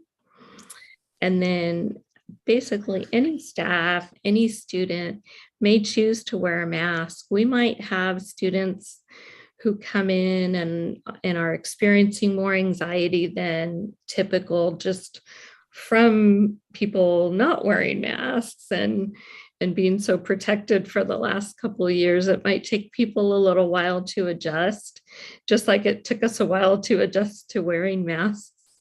So we just want to really emphasize that it's important to provide a safe environment and a respectful environment for all students and all staff and anyone who chooses to wear a mask. And there could be a variety of reasons why somebody might wear a mask. It's not always because they have some health condition. I just want to emphasize that part. Next slide. So future considerations, communications will still go out from the district office from Greg Koskela. And then implementing preventative measures may come at any time. So this is not necessarily an end all be all. You know, our hope is that it'll just kind of slow down and die out and go away. But at any time, our community levels and other conditions could go up and make decisions for us to actually remask. So I want to talk a little bit about the new county metrics. So the CDC and the Oregon Health Authority, next slide, please, has come out with our new community levels. So green is low. That means there's not very many cases at all. There's no recommendations for masking. Medium is the yellow zone, and that's where we're at right now. So we're able to talk about lifting that mask mandate. And then high is orange. So whenever our county is getting in the orange level area, the OHA and the county CDC are all going to be looking at the new metrics to determine whether they need to up and change the mask mandate. So just wanted to let people know about the new metrics that they're using. They're different from the old ones, and you can find them on the CDC website and the OHA website as well.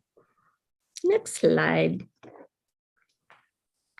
So our hope is to draw on what we've learned already. I think we've learned a great deal in the last 2 years, and to plan for what we don't know yet. So for us, I think that means being flexible and being respectful and just keeping our students safe and feeling respected and feeling comfortable in our new normal.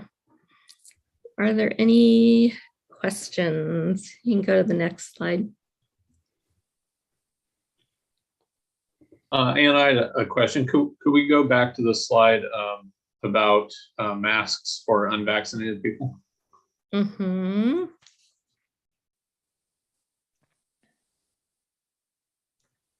So I was a little confused by what you said. You made it sound like unvaccinated people are still going to have to wear masks, but here it says masks for unvaccinated staff is now a local employer decision. Yes, that's true. And we as a board have said that our district facilities are mask optional once the mandate lifts. So why are we requiring unvaccinated people to wear masks? Unvaccinated people. And yeah, unvaccinated people, because it's actually still part of the Oregon administrative rules. So those have not been lifted. I know it sounds a little bit confusing. Yeah, that is confusing because I don't understand what it means to be a local employer decision and we can't change it. Dr. Novani has his hand up. Yeah, and I'd be willing to help you with this one if that would be Thank you. Okay with you. You bet. So Director Shannon, to answer your question directly, earlier today, I sent an email to the staff of Newburgh School District, and there's, I think, a misunderstanding related to this particular issue. So checking with our resources and experts, masks will be optional for employees if they're unvaccinated, coaches, and volunteers if they're unvaccinated. They still have to have an approved exception, but whether or not they are going to be required to wear a mask is a local decision. So there was a misunderstanding up until just early this morning. So that is probably late breaking information. I think we need to clarify that for the record, Ann. Thank you. I appreciate that. Dr. Shannon, does that help? It helps a little. So the way I understand it, you're saying that if a person is unvaccinated and has an exemption, they don't have to wear a mask. If a person is unvaccinated and does not have an exemption, they have to wear a mask. Am I understanding that correctly? Yeah, we haven't actually discussed that particular type of issue. to be real clear, because if they don't have an approved exception, I'm not sure that they would be working in the district or volunteering in the district is my understanding. And I would have to consult with others just to make sure that I'm speaking clearly, but that's my current understanding. They would have to have an approved exception in order to be able to work or volunteer or coach in the school district. So I have a question also on that too. With we made it a local decision to not let people that are unvaccinated be substitutes in our school district or volunteers to coach. So that means that's going to be lifted also. That would be correct. That's the board's wishes. So somebody who is not, if they want to help coach baseball, for example, and they're not vaccinated, they can come in and coach. And then somebody who's been a substitute teacher for however long can come into Newburgh schools and begin to substitute teach again. That's my understanding, with the understanding that they still have to have an approved exception. Right. Yeah. Great. Thank you very much. Lisa Freely has her hand up. I don't know if I can help Director Shannon make this any clearer, but Anne is correct in that the mask rule and the vaccine rule are two completely separate rules.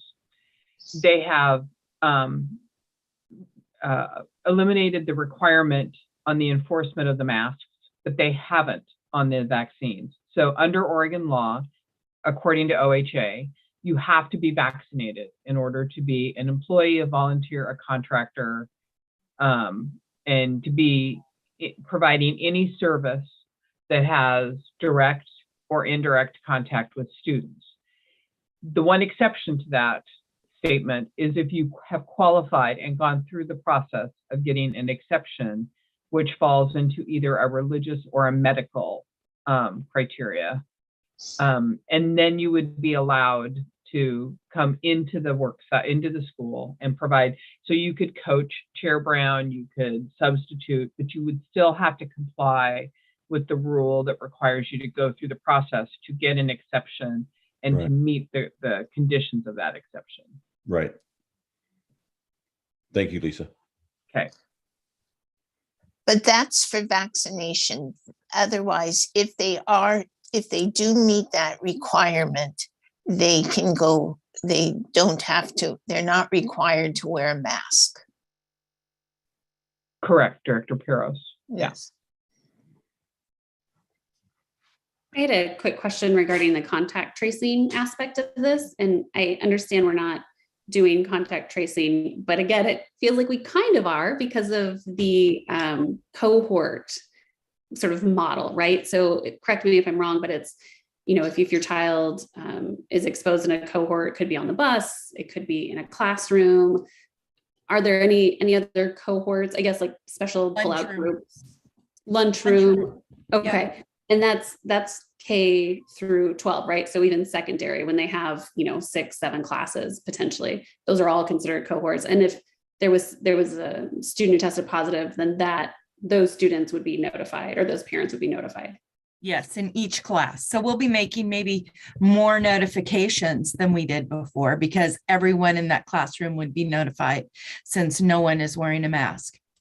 Okay. All right. Thank you. Mm-hmm. Annie, I have a question about the quarantine. You bet. So what does the changes mean for that? Well, nothing has changed with the quarantine. So if you are positive for COVID, you will still need to be out for 5 days. The CDC strongly recommends that they continue to wear a mask for another 5 days at school. That's what we will say as well. We will verbally say to each COVID case that comes in, we strongly recommend that you continue to wear a mask for another 5 days at school. Mm-hmm. But they won't be required to. Well, would the board like to require them to? No. I didn't think so. So we will strongly recommend it, because 30% of the kids will still be contagious when they come back. And will other members of the classroom that they've been cohort 2 also be required to quarantine? No, only the sick child will be required to quarantine. The rest will be notified. Got it. I would say my unsolicited opinion is that we are in the very, very best place to be doing this right now. We've only had 3 cases since the beginning of March. We've had 4 cases since February 24th. That is amazing. We at our height had 30 or 40 a day. And that is across the district. And so we're really in a good place for making this change. So Annie, this is Dave, can I ask you a question? So like for kids that's like an official COVID test they would take from a doctor for you guys or whatever. So if they tested positive, then they would go through all those procedures, correct? Yeah, it's just 5 days off. Okay. Yep, and we give them their return date. So kids that are having like normal colds, flu or stuff like that, then we're just kind of back in normal mode. Right. So, I mean, I think we're all in a hyper vigilant time right now. And so if a kid came in and they were sick and especially if they had a fever, if they were going home, what I would do is offer the parents a COVID test and say, you can take this at home if you choose, and this is yours to keep. And we would recommend that if symptoms get worse, take the test. Got her. Thank you. Yep. Hey, Annie. This is Trevor. So I guess to me there should be a caveat. I know that from my own experience that kids seem to get over this pretty fast, but it seems like given the requirement to quarantine for 5 days, the caveat should be if you're still showing symptoms, stay home. Is that being communicated? The quarantine is over when it is a 5-day quarantine. And if during that 5 days you have been fever-free for 24 hours, then you can come back as long as your symptoms are continuing to get better. Okay. So no, they don't have to be symptom-free before they come back. But they must be fever-free. Mm-hmm. I have a question, a couple of questions. So are we, I don't know, how are we handling just making sure that all kids are treated respectfully if they continue to still want to wear a mask, or even if they don't, that there's no discriminating or, bullying, or are we having a talk with the staff and to kind of, ease all that in and make sure too that the staff doesn't use the fear factor and, you should be wearing a mask or, whatever. And, that it's just, if you choose to, you don't, if you don't, how are you guys handling that situation?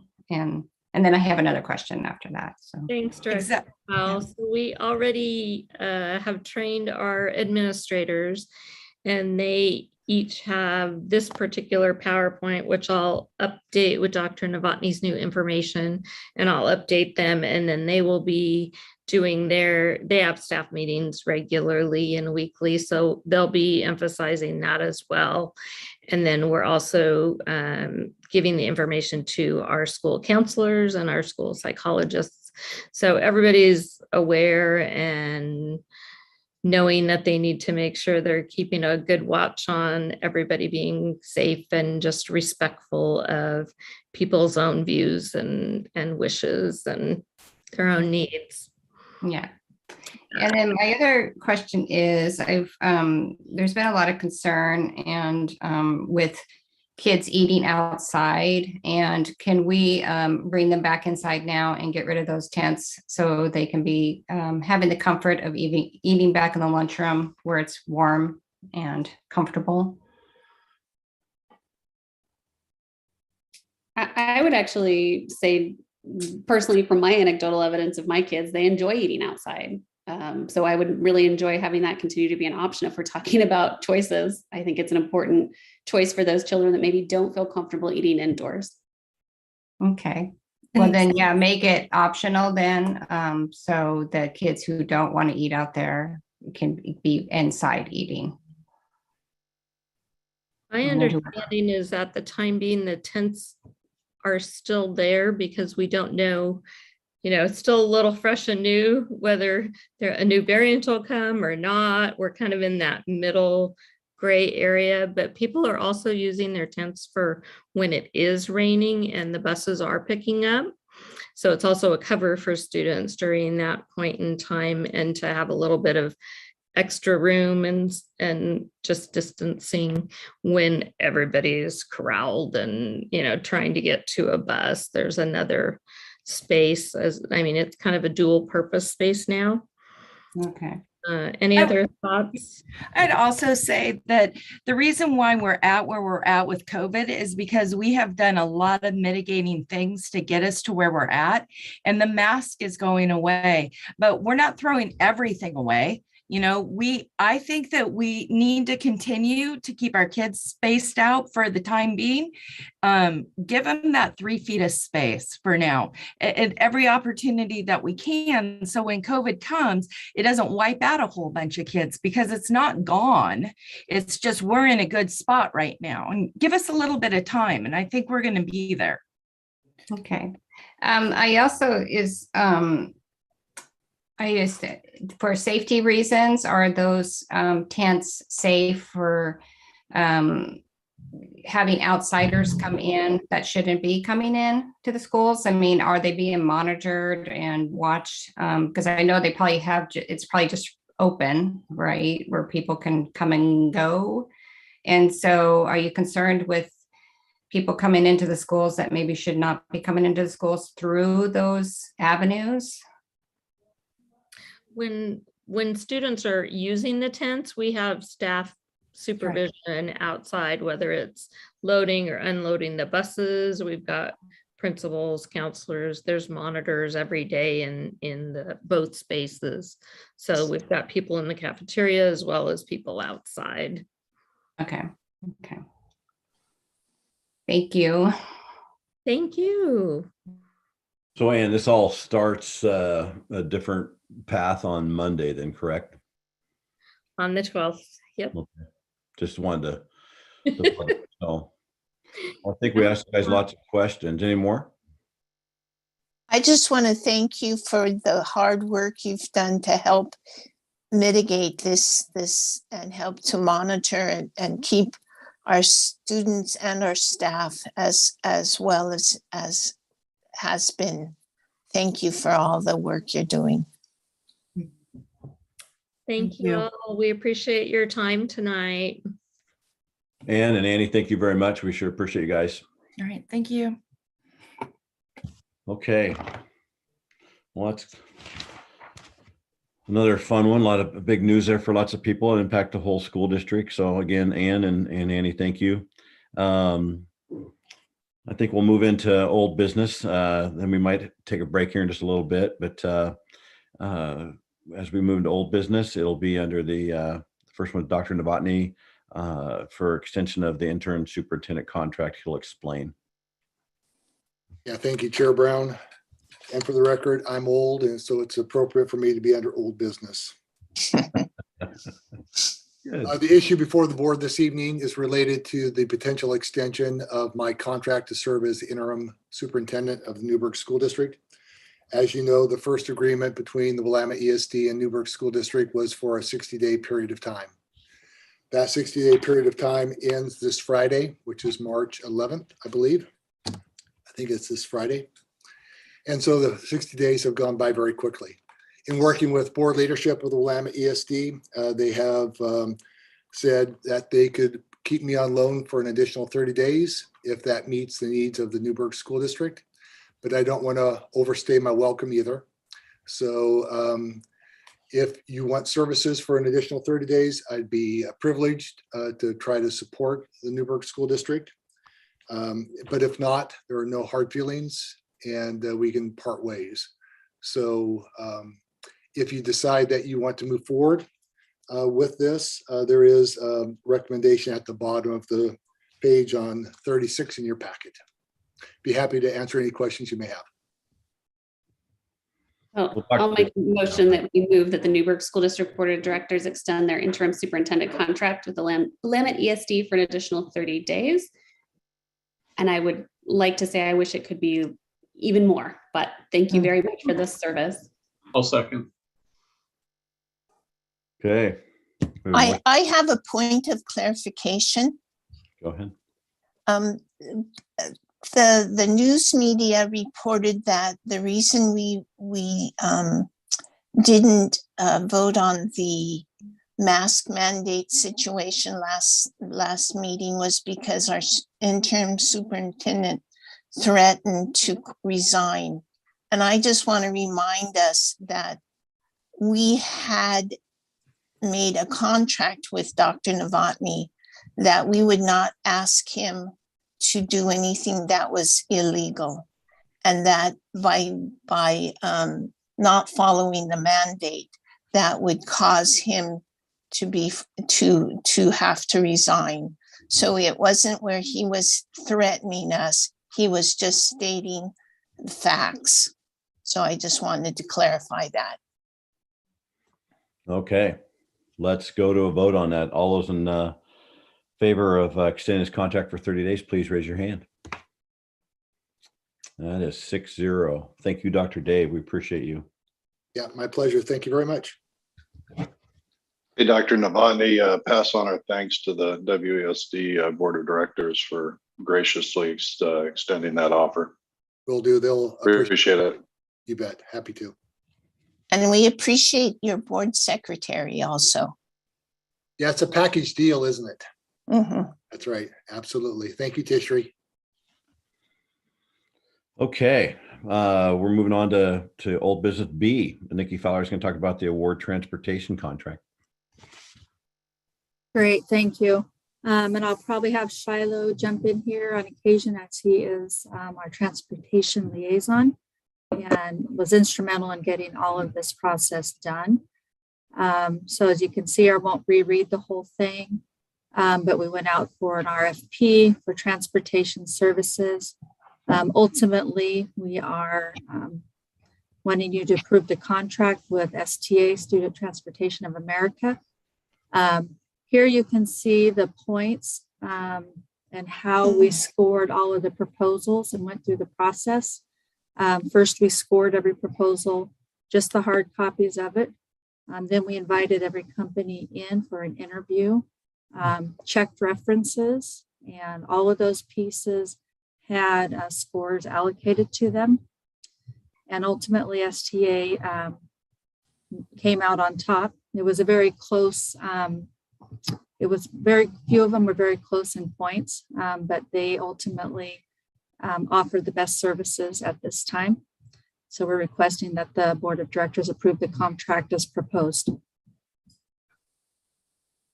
you have any questions? Nikki, how does that affect our relationship with the first student drivers? Typically what happens in this process is the new company will have an opportunity to bring on the drivers from the prior company. And so we'll start doing that process very early because we want drivers to be secure in their positions and continue on in the community. That's always the goal. Mm-hmm. And they also do it with drivers not losing any years of experience.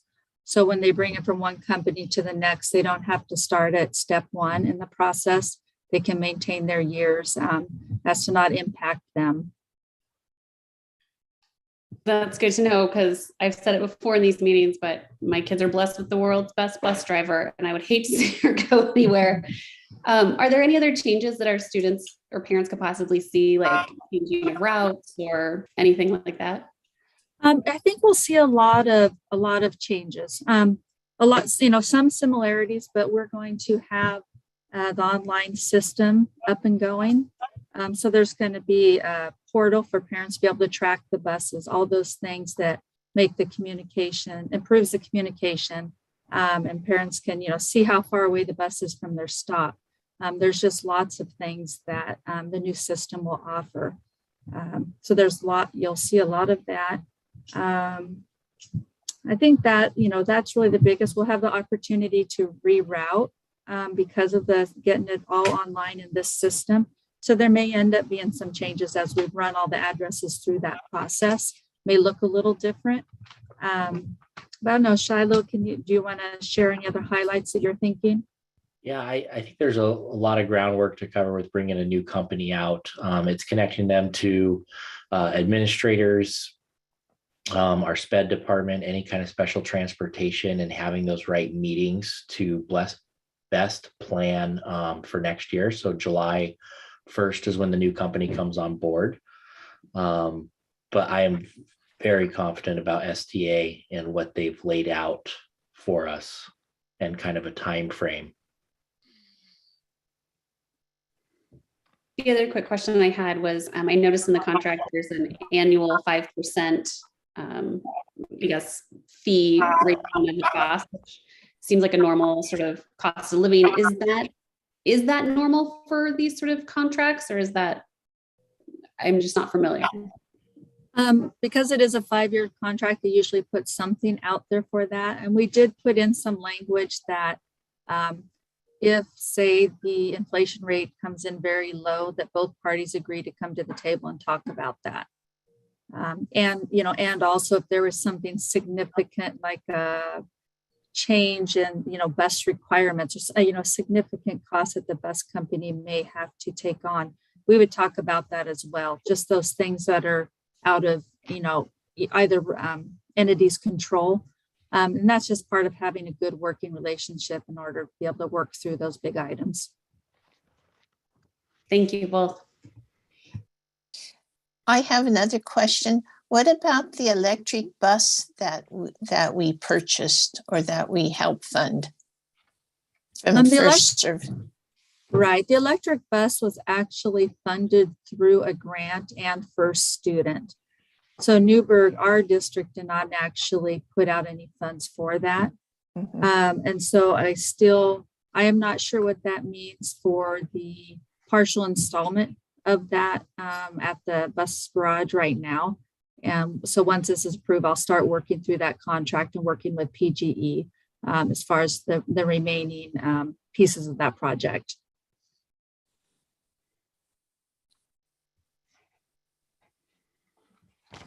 Any more questions for Nikki? Nikki, I kind of gleaned through a lot of this. What was the overall contract cost compared to the previous or the existing company? This contract is, let me pull it up. The estimate is about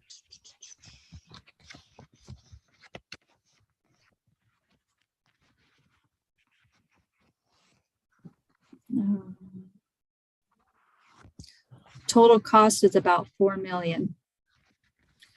So with the new RFP, all of the companies' cost increased and all the services increased. From what we're receiving now through first student, even their submittal was quite a bit higher. And so there's a difference of about a range from 4 million down to about 3.5 between the top and the bottom. And we did score and apply a rate for each one of those. So the cheapest one received the highest score and the most expensive one received the lowest score. So that was all taken into account into the overall package. Okay, thank you. Mm-hmm. Hey, Nikki. In my all hard copies I have, I didn't get page 68 on there, but are you ready for a vote on that tonight? Yeah, yep. We're ready. Okay. We would like to get it voted on because if you do approve it, there's a lot of steps we need to start rolling on. So. Gotcha. Okay. Thanks for explaining all that. Big change. I'll make a motion to move that the Newburgh School District Board of Directors approve the contract as proposed from Student Transportation of America. Second that. think we kind of just had our discussion, so everybody's good. All those in favor, please raise your right hand. It's 6-0. Nikki, thank you very much. Thank you. Great, thank you. So we're moving right on to the next one there. Number C under old business is appropriation of funds. So I've talked about this one a few times, and I acknowledged it in the financial report. So this is that grant that came through. This is just so I can adjust the budget to accept the revenue and expend the money. You scroll down. Yep. So that's at $447,000, 870. And the expenditure is just split into two different areas: a purchase service area for technology, and then supplies and hardware. So I'm just looking for a motion to approve this budget resolution. I move that the Newburgh School District Board of Directors adopt resolution 2022-06, a resolution increasing appropriations within the general fund 100. I second. Okay. I think we already discussed again. Any more questions? All those in favor, please raise your right hand. 6-0. Nikki, you're working hard tonight. Thank you. Okay. Next up is going to be Larry Hampton. Larry's got 3 different things here, D, E, and F, and he's going to begin with ACES and the CVMS contract approval. Larry, are you ready? Muted. Yep. I started off muted, so that's always a good start on Zoom. Yeah, thanks for letting me present these this evening. Just like a couple months ago when we brought the contract for the new roof at Crater, we're getting into that period of time where there's more and more of these contracts that have gone out for bid and that we're approving or hopefully approving so we can get the work done actually starting this summer. So this one is for the summer work at Crater and CV. Again, I won't read all the things that are going to be done, but a number of fairly one of the biggest projects is even the parking lot work that's going to be done at both schools. But anyway, 5 Star Builders was the low bidder on this. Again, as with before, all of the contractors that were allowed to bid on it were pre-approved contractors.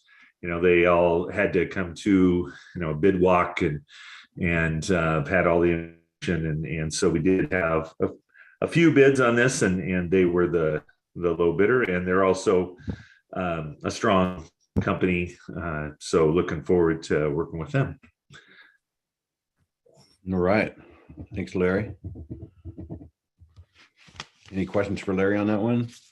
Yeah, Larry, I've got a quick question. First of all, thank you for helping coordinate all of this. I think, having been a parent at Ewing Young and knowing what a generator can do to help stop interruptions to learning is massive. And also being a parent at CV and understanding that parking lot, even in a 4-wheel drive vehicle can have some pretty giant holes in it. So these are some really exciting improvements that I think will really help the parents and students, and, having covered play structures, for example. I mean, all of this, there's a lot in these proposals. So just thank you for all of that. The one question I have about it is what is the benefit of, I think, going with, 3 different companies instead of, I kind of expected we just have one sort of contractor to do all of this work, but clearly we don't. So if you could kind of explain that process, that'd be helpful.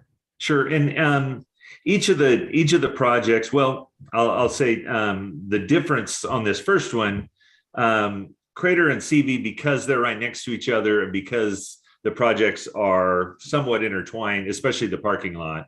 We didn't, those were put out to bid together.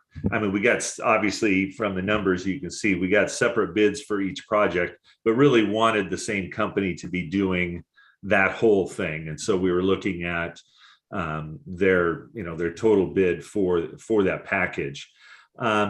With all of these, we're trying to get the best prices we can. And so, we've put each one out to bid. I can say, getting ahead of myself a little bit, the other two contracts, the two companies that we're recommending, they both bid on both of those. So on the Mountain View and Ewing Young project, they both bid on one of them. One had the lower bid and the other one had the lower bid. So, if the same company would have had the low bid on all of them, we would have recommended, them for all the projects.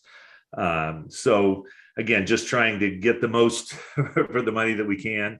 And, I don't know if it's a capacity issue or what, but like Five Star Builders, who, we're recommending for the CV and Crater work, didn't bid on the other two jobs. So, again, there wasn't even an option of, selecting them for all three, for example, or four.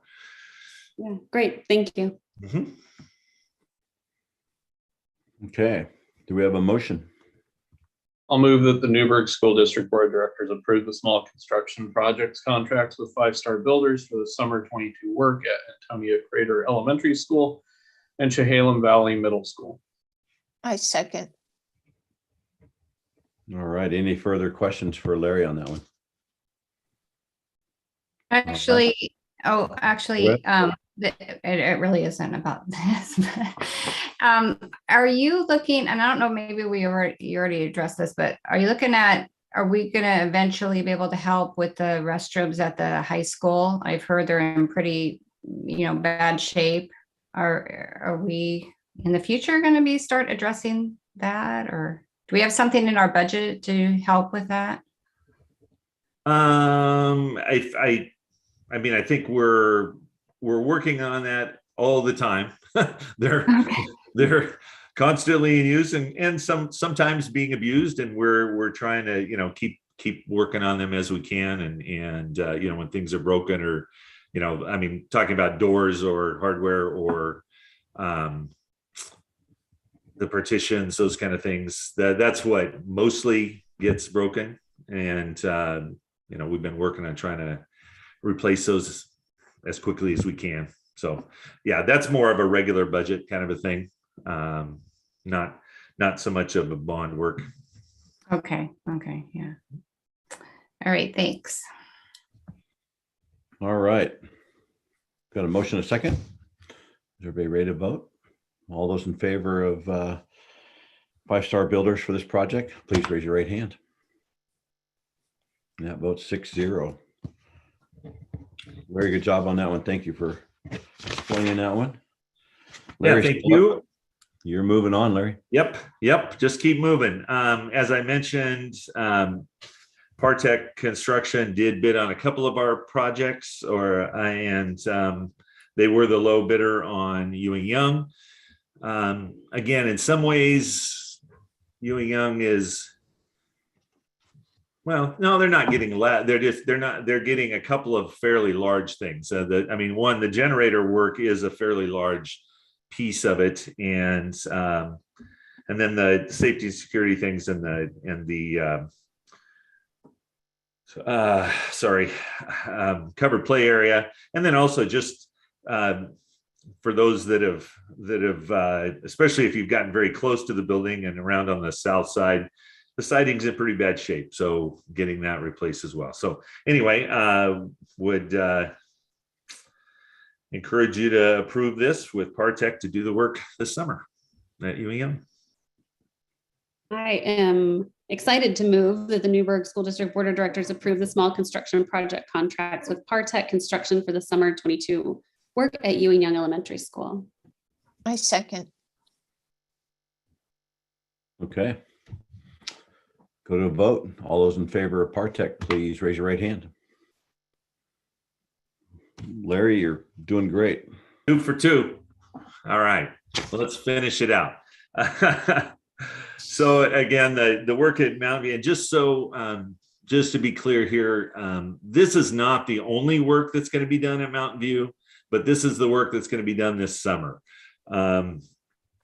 We moved up some of the work related to CTE spaces at Mountain View. And then there's some fairly extensive sewer work that's involved in that, as well as generator work. So again, this Ross Builders Northwest was the low bidder for this project. Okay. Do we have a motion on this one? I'll move that the Newburgh School District Board of Directors approve the small construction projects contracts with Ross Builders Northwest for summer 22 work at Mountainville Middle School. I second. Any more questions for Larry? Hey, Larry, this is Trevor. I just, can you elaborate on the generator? You say it died. Is that something that's in constant use, or is that a backup generator that's used occasionally? Yeah, it's the original generator from Mountain View. I mean, it was, I assume, installed when Mountain View was built. So it's pretty old. It's actually the smallest generator we have in the district. So not a lot of capacity. The current generators in the district only run emergency lighting. So they're, just to help get people out if there's an emergency and get them out safely, or seeing where they're going to get out safely. So it mainly only runs, all of our generators are set up to run automatically, like on a weekend for a certain number of minutes or hour, just so we know the system works, so that if there is an emergency, we know that that's going to happen. But it's just old, and it doesn't work anymore. And so in the process, instead of just replacing like for like, as we're adding generators or as we're upgrading, we're adding other systems to them. So for example, we'll add the walk-in freezer and cooler, and we'll add the tech closet and some of those kinds of things, so that if the power goes out, we don't lose computers, we don't lose internet, we don't lose a bunch of food that's, that gets thawed out and ruined. So so that's both why we need it and why it's a little bigger than just what we've had in the past. Yeah, so you're going to be upgrading it to allow more support of different systems throughout the school. Correct. They'll be connecting some more circuits to it. And then just one last question: how long ago did it die? It's probably the last couple of years. It was kind of working some of the time. Again, we don't lose power that often, so it it's more realizing that, okay, this hasn't run its normal run, and like I said, on the weekend or whatever. And so yeah, it's probably been a couple of years, but it's a big enough expense too that it's harder to purchase in a regular budget year. Yeah. Okay. Thanks. Mm-hmm. Chair Brown, I just want to let you know that Greg Coskella does have his hand up. Perfect. Thank you. Greg, do you have something to add there? I just wanted to do a quick clarification from something Larry said, that actually all of these schools that we're working on this summer, we will work on again next summer with some additional work, CTE work and expanded learning spaces. So just wanted to clarify that, because he mentioned that about Mountain View, and I wanted to add that the other schools are that way as well. Yep, that's true. All right. I think we got questions out of the way. We have a motion, a second. All those in favor of approving this for Ross Builders, please raise your right hand. And that passes 6-0.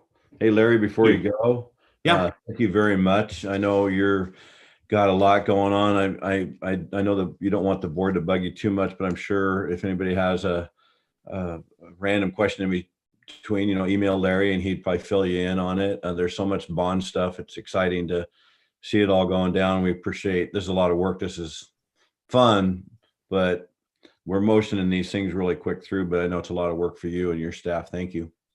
Well, and again, I appreciate your work tonight. It's exciting because there's a lot going to happen this summer. The big contracts are still coming for the summer work in the next couple months. And it's going to be a busy place this summer, very busy, but it's exciting. So yeah, thank you. Let us know any way we can support you. So thank you. All right, we're going to do one more here. We'll take a break after this one. And then we'll go to our new business and then comments and then future agenda items. So after this one, we'll take a 5-minute break, but we have number G, executive search update from Lisa Freely. Good afternoon. I would also like to take the opportunity. I believe that we have our search consultant with us as well. Well, oh, there's Dennis. Yes, I'm here. Hi, Dennis. So real quickly, I'd like to have, before I start, because there are a couple things Dennis is going to talk to you about as well, I'd like him to take an opportunity to introduce himself to the board members. Yeah, I'm Dennis Ray, owner and president of Northwest Leadership Associates. Have been doing this work for about 22 years now, some 350 searches, including a couple in your area, Taggart, Tualatin, and McMinnville. Been a few years since we did those, and a number of others in Oregon as well. So that's all I need to say right now. I think it'd be that's fine, Lisa. Perfect. So a couple things that I'd like to touch base on, and there are a couple decision points in here, Chair Brown, that we will want the board to consider. So first of all, you have the results in your packet from the student survey on the Q and Qs, which basically outlined for you that the top, there you go. Thank you, Tishri, very much. The top portions of this were someone who was committed to serving all kids, K-12, including LGBTQ and BIPOC, willing to put kids first, effective communication and listening skills, respectful of all groups and culturally competent, personable, approachable while keeping an open mind, background in teaching, high degree of integrity, honesty with strong core values, strong budgeting skills, proven ability to make tough decisions when necessary and effectively communicate the reasons, which generally has been identified as some transparency, strong collaborator that empowers students, staff, parents, and community members, and they would love it if somebody has a good sense of humor along the way. So you probably should make sure that every candidate can crack a really good joke along the way as you do your interviews.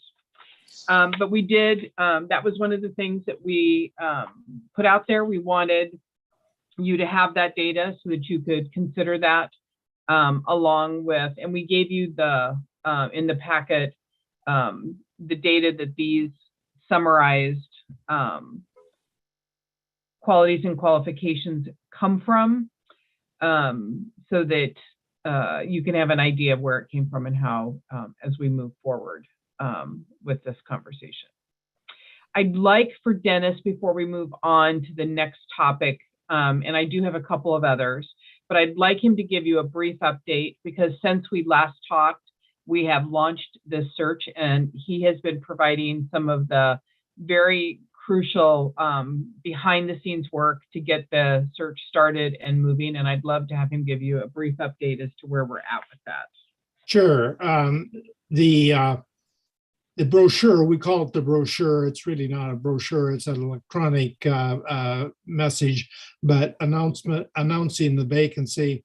It went out to a mailing list that we have of a little over 3,000 people, as well as the position was listed on a variety of websites, both in Oregon, Washington, and the Northwest, and some nationally. Actually, any search anymore is a nationwide search. You couldn't keep it from being that if you wanted to, I don't think, because they're all interconnected. And so anyway, it has had good circulation. That's the good news. The bad news is, and I don't know if it's really bad, but as you're probably aware, this is a year that there is more superintendent vacancies than any year that I've seen, and I've been doing this work particularly for 20 some years and was superintendent for 15 years before that. And I've never seen a year with half as many vacancies as we have right now. So those people that are that are searching for a job are having a lot of choices to make and a lot of options available to them. So what I'm saying is we're not getting near the play that we would have received on a job such as Newberg, as we might have received a couple of years ago. That said, we have some good people that we're talking to. We don't know if they'll all apply, but I would say that if we could get 6 to 10 quality candidates, that would be a good number anymore. That's probably about what we're seeing on the better jobs. I'll be frank too, that one of the issues, and there's really nothing you can do about it, I don't think, but salary is an issue. In years past, it would always be at least a third or fourth meeting or conversation with a potential candidate before they would bring up salary. They didn't want to appear greedy. Now it's the first thing they ask because there's enough jobs out there that they can pick and choose. And generally the first conversation we have with them, they'll want to know what the salary is going to bring. I think you're competitive with your Oregon colleagues. Unfortunately, across the river in Washington, the salaries are considerably larger. There's other things that aren't so good about Washington as a place to work, but the salary is certainly one that is a positive. Salaries in Washington are for a district the size of Newburgh, the base salary is right around 190 to 200,000, and the total package is 230 to 250,000. So consequently, and what's happening is Washington is picking off a lot of the candidates that are available. Now, I realize I'm presenting this in kind of a downer way, but I do want you to see what the reality of it is. And like I said, given all that, we still have some good quality people that we're talking to. I talk to candidates or potential candidates every day, and we will continue to do that right up through the closing of the application period, which is 2 weeks from Thursday, the 24th of March. Lisa, did you want me to go any further than that right now? Do you want me no, to? let's I think it's a good idea. I gave you some salary data that we had gathered like type districts. We reached out to OSBA, who gathers up some of this data for you. It will show you. I also did some looking around. North Santiam is currently looking for a superintendent. That superintendent left and went to Greater Albany, and their top of their range is in the 150,000. They're about half your size. They've got a little over 2,000 kids, 2,200 kids. So I've kind of anecdotally kind of gathered that data for you as well. But you'll see here that you're in roughly the 5,000 student area. Some of these numbers are a little bit, like for instance, I happen to know that the Silver Falls number, that contract was negotiated 2 years ago. So they're in the second of what a third-year term would be when that was originally negotiated. But what I really need is for you guys to kind of look at this and give me some idea of what kind of a range we should be looking at. Because one of the things, we'll do another distribution of information, and I'd love to be able to actually put a range on it when the next electronic send goes out, to be able to put the actual salary range on it. People will see it and be aware of it. And you'll see there that salary, we didn't include, they didn't include insurance because insurance is seems to be everybody kind of considers insurance is going to be provided by everybody at some level, right? For something.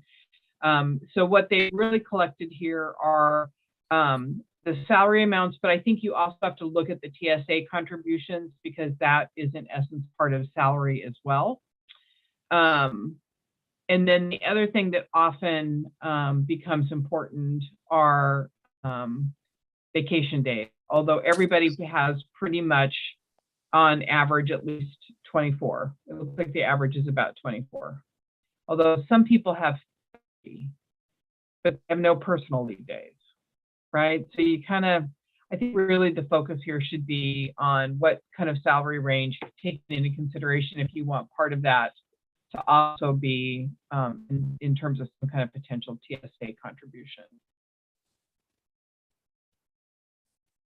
So Lisa, a lot of these districts are smaller than ours. Can be, maybe Woodburn would be close to us, but most of these are smaller.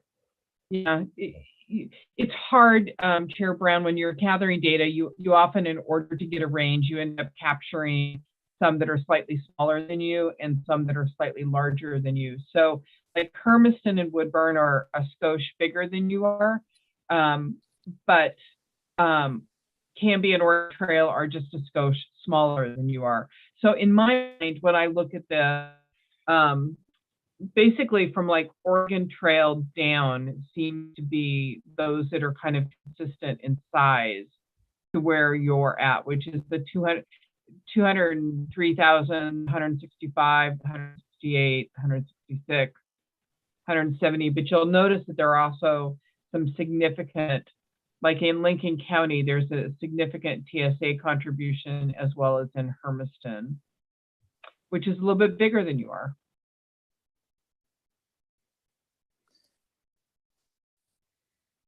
Thank you, Lisa, for pulling this all together. And I appreciate, there's no district that is exactly like ours, right? So it is a wide variety. And one of the things that I was thinking about when I was looking over this too, is the cost of living in some of these communities is considerably lower than Newburgh. And some might be even a little bit higher, who knows? So I think that's something else to keep in mind of, we're attracting candidates to an area that has fairly high housing costs. And that's something to keep in mind as well.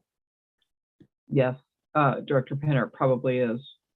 And we know that Greater Albany is larger than you, and they ended up filling a position at well over 200,000, right? So I don't think that you need to compete with Greater Albany because there is definitely a size difference when you look at those districts. But I think it kind of shows you where some of the I think what Dennis shared, I think is an important piece because people have a lot of choices, and we want to be attractive, but I don't think we need to lead the pack, so to speak. We need to be competitive, and we need to provide a good, solid salary so that people are interested in coming here and building a really good, strong educational program. Lisa, is there any chance to see what Sherwood, McMinnville, Forest Grove, where they're at on their salaries? I could definitely contact them and get that information. Yeah. I don't have it tonight, and I don't know that I'd be able to get it for you tonight. No, I mean, I understand. Yeah. But I could definitely, you said Sherwood, McMinnville, Mac, and Forest Grove, right? Correct. So how Some big of those will be bigger than you, right? Right. But yeah, I'm sorry, Director Shannon, I didn't mean to interrupt you. No problem. I was just wondering, how big of a range do you typically list, Dennis? Well, typical would be probably 20,000. It might say 180 to 200,000. Sometimes we see a specific number.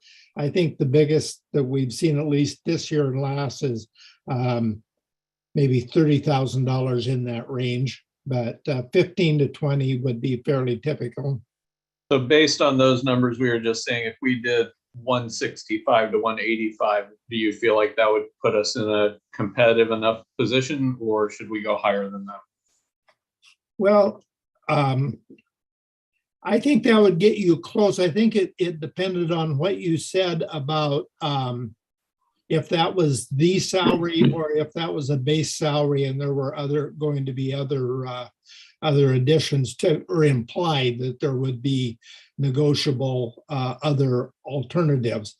You know, we've seen certainly TSA is a very common additive. We see vacation buyback days as a possibility. Is that not? I see you shaking your head. No, David. Is that not allowable?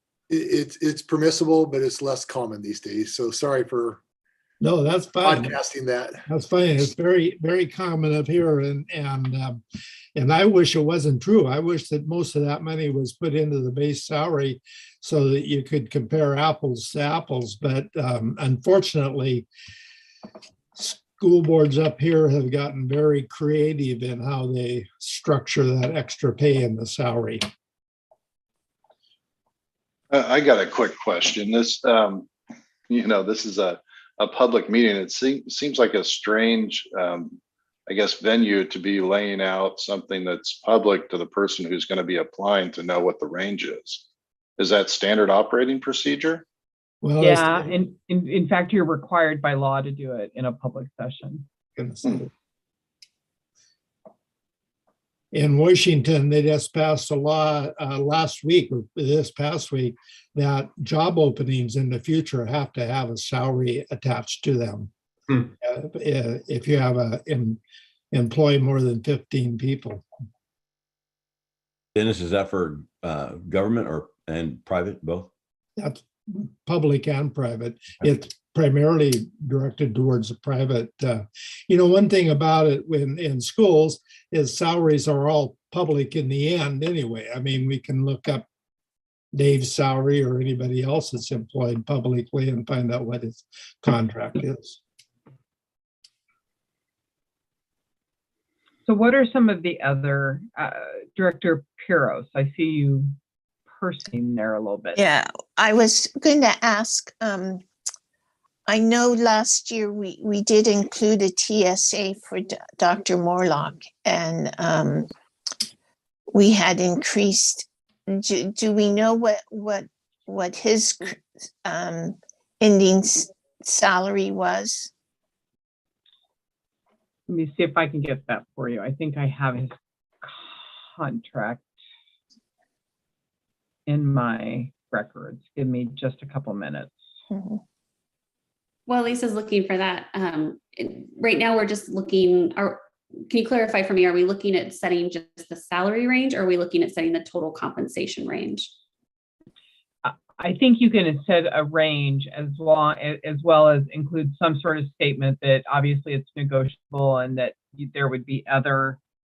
There could be we could negotiate a TSA or some other form of compensation, and I would kind of rely on Dennis to help us finesse some of that wording to make it kind of consistent. I'm just drawing a blank right now, but we've done that numerous times, and there is language that we can craft very quickly that implies or tells people that there will be, other aspects to the salary as well. Could someone explain to me what TSA stands for? Tax sheltered annuity. Thank you.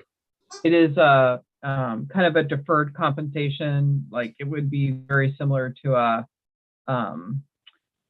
401k, which would be similar in the private sector. Got it. Thank you. Yeah. So Dennis, when you're setting these ranges, $15,000 to $20,000 range, that means if somebody comes in with a ton of experience, they would move more to the top of the range. But if they're coming in with quite a bit less, then they would be more at the beginner part of that range. Yeah, that would be typical. That an experienced superintendent that you selected would probably, at least initially, would expect to come in at the top, unless he or she was coming from a very small district. If they were moving up from assistant superintendent, they might look more towards the middle of the range as their expectation. Okay, but it's thank all you. negotiated. Sure. And Chair Brown, I think I have some information for you. So Nikki sent me a text message, and it sounds like Dr. Morlock was at 175,000 with a $5,000 TSA, according to her information. And the current average daily membership for Newburgh is at about 4,200 currently. Thank you. Yes, sir. So Dennis, what can I ask you another question there? Pardon? If so you look at 175 plus a 5,000 TSA, how does that fit into your search today? Well, I think I would recommend that you say something like 170 to 185 with an equitable, drawing a blank on the language, and I craft it all the time, but with a statement about other perks to be negotiated. When you use the term perks, obviously, but contract elements. Meaning TSA, Yeah, vacation days. benefit package, I guess, would be the term I would use, because the benefits can imply a lot of different things. Obviously, health insurance being first and foremost. Sure, thank you. Lisa, is this something you're looking to set tonight for sure, or are you just kind of having us go through this and get? Well, I would love to have you set a range tonight. If you feel like you can't really do that until we find some data from McMinnville, Sherwood, and Forest Grove, then I would obviously it will take us until the end of March to get us all back together again and to set that. But the deadline for the applications is March 24th. Right. So to be able to be effective, we should make the decision tonight. Chair Brown, I'd like to let you know that Director Penner's internet has gone down. That's why she's no longer on the screen, and she's trying to reload, and we'll be back on as soon as possible. Great, thank you. Mm-hmm. Well, why don't we? Are we? I think, like, based on what you guys are saying, I think we should do like 170 to 190 with some flexible language around negotiating additional stuff. Is everyone comfortable with that? That's what the range I was thinking about, Director Shannon, 170 to 190. With benefits negotiable. Okay. Did anyone have a problem with that? No, I kind of had that same range, but I'd like to wait for Director Penner to, let's see if she gets back on here pretty quick. Let me just ask Director Pyros and Director Powell, are you guys comfortable with that range? Yes. I guess I do have one question. So let's say we get somebody in there and they say, I was really looking for 195. They've got great experience, great fit. What do they come back to the board or is that it? Well, the industry standard is that it's not inappropriate. It's a limited negotiations. You make an offer, they either accept it or say, wait, what you just said, well, I really need a little bit more. But if they apply for the job and you've stated the range, the assumption is that range is acceptable to them, salary range. So more than likely, what they would come back with is, I need $12,000 in the TSA instead of $5,000. They would probably negotiate into the benefit side, board member DeHart, than they would on the salary side. Now, Lisa, who makes that decision? They would. So what will end up happening is we will actually be able to conduct the negotiations themselves in, executive session for purposes of when you're negotiating a final contract with the superintendent. You cannot do that for, just to be clear, you can't do it for any succeeding contract, but your initial contract where you are hiring allows you some greater flexibility under the executive session laws. And so what usually happens is we will make an offer. Everyone knows roughly where our parameters are. We will offer, we'll put a contract together. We will make them an offer. They'll get to read all the bells and whistles that come with the contract, and then they will respond to that. And often there will be some slight modifications to our offer. And it is often, it may be in time off. It might be in a TSA contribution. They might come back as Board Member DeHart talked about, saying, I appreciate you're at 190, but I really have got all these great skills and I'm at 195. And, you know, there might, but I would be very shocked if we get a candidate who comes in and says, I need a $250,000 salary and I expect you to come off your 190,000 range, right? That's just not, that is not how this process works, right? So. I got one more quick question. Can you tell me why they break out personal days and vacation days?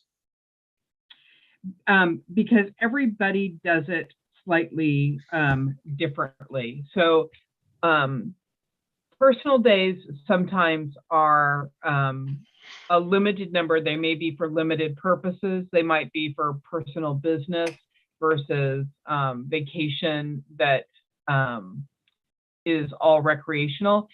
But to be perfectly honest, a lot of it is the reason it's broken out, Board Member DeHart, is because vacation is often negotiated as a payout upon the closure of the contract. So if vacation's not used or and it doesn't roll over, then there is often some payout period on that. And you don't want to necessarily pay out for personal leave in addition to vacation time. So it is just a quirk of public sector education. They don't have standard PTO banks like many of us have had in private sector, where they just drop all your sick leave, your vacation. You just get X number of days and you can use it however you like. Education just doesn't do it that way. It is custom and practice more than anything else. I want to say one more thing too on that we'll, and I'm glad we're having this conversation, because as we continue to talk with the applicants, we'll do everything we can to ensure that that contract you're talking about is going to be acceptable, because the absolute worst thing that can happen from your standpoint and theirs is to get to the 11th hour and have the contract fall apart. And we've had that happen once in the time I've been doing this, and it's ugly. So I move to adopt the following salary range to be used in the current superintendent search of 170 to 190,000 with flexibility for negotiating benefits. Second it. On that discussion, Lisa, do you still have Director Penner back yet? Yep, right. Board Member Penner is here. Rural internet. Thank you. Sorry, I think I've caught up though. Brandy, so Board Member Penner, how do you feel about that range? I mean, I appreciate all the effort that you've put in this, and Dennis as well. Thank you for being here tonight, Dennis. You know, my initial thought was 170 to 200, so this fits about into it. I think we certainly need to have room to negotiate depending on the candidate's experience and abilities, and this gives us a little bit. I think it's probably kind of low. I think it doesn't make us super competitive, but I also have real reservations around the candidates we'll be able to attract at this point. So I think it's a viable option.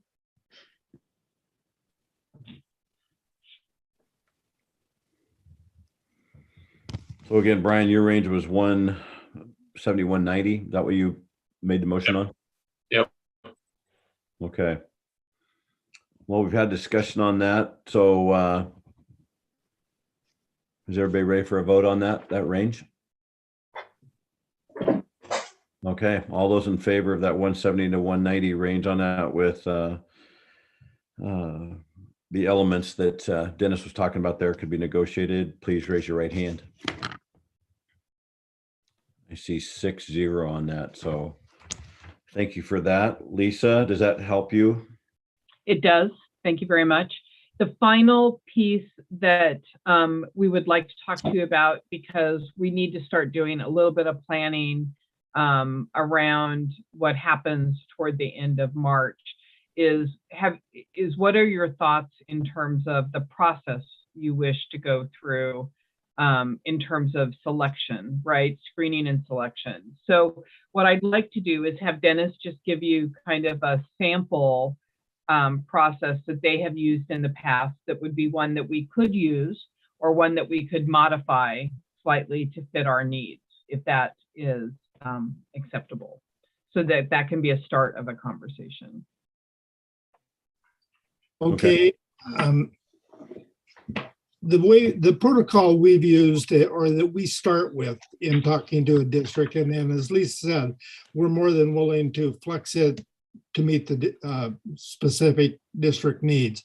But the position will close on the 24th.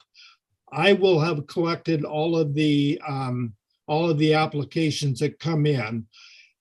Between the 24th and the 28th or 29th, I will send those applications to you in a PDF form. So you will see all of the applications and have an opportunity to review them. And by all, we're probably talking somewhere in the range of 10, hopefully 10 to 12 at least. Then when we meet for what is on the schedule called the screening report, that would be an executive session meeting where we would go through all of the applications. You would have read them, but we would have discussions about them. I would give you our screening report, what we've learned about the candidates during the vetting process, for background for you to use. At that point, you would pick the candidates that you want to bring in for preliminary interviews. Generally, it's 5 to 7. We kind of shoot at 6, and if the breaking point appears to be more or less 1 or 2, that's fine. So then we would leave that in all of the applications, except those that are being invited in well, no, wait a minute. All of the applications would remain closed, or would remain private, confidential. We're assuming right now that you want to do the interviews in executive session and keep those names confidential at that point. We can talk about that if you want to talk about it.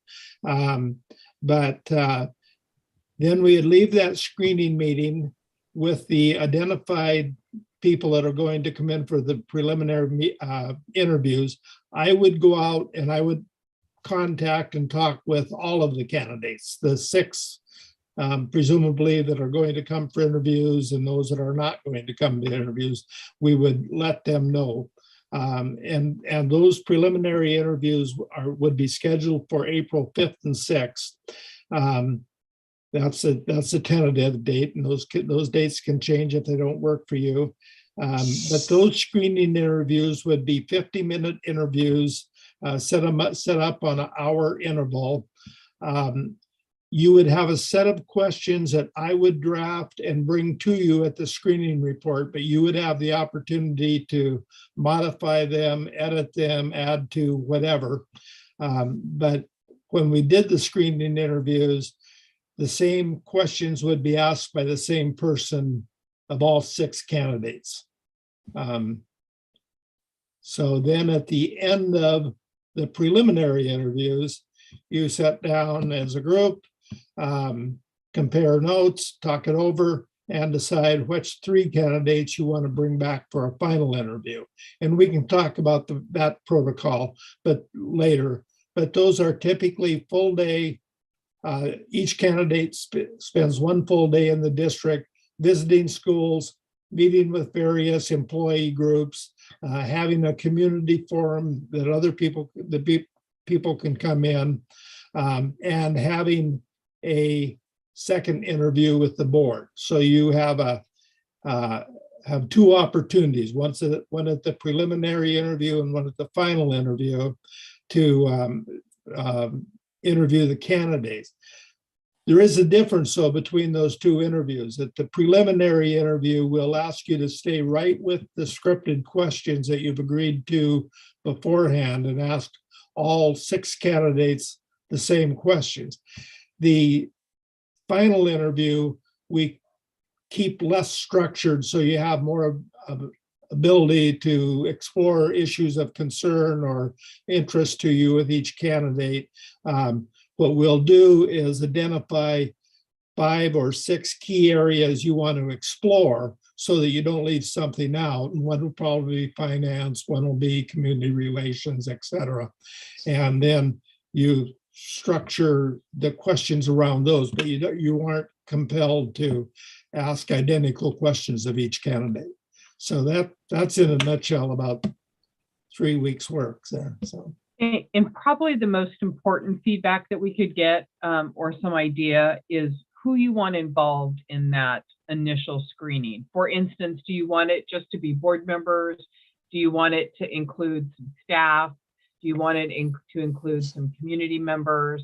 And that's what I really would like to have some sense of, so that we can, if we're going to include other people besides just board members in those initial screenings, then I think we need to begin a process of kind of identifying who those individuals might be and seeing if we can get that moving. But if not, then that's a different situation, right? So Lisa, are you talking about being part of the preliminary interviews, or are you talking about the screening? Yes, and Chair Brown, you could involve I think you could involve people in whatever portion of this you wish to involve people. So you could involve some staff and community members in the initial screening, and you could involve them in the final interview process, or you could decide to have it just be board members in the first part and then staff and community in the second. Or you could decide not to have any staff and community involved and it be all board member participation, right? So does anyone have any ideas? Yeah. Yeah, just to kind of give a little bit of background information on what this looked like a few years ago when we did this. Oh, did I freeze again? We hear you. Gosh, darn it. We hear you. Oh, now she's frozen.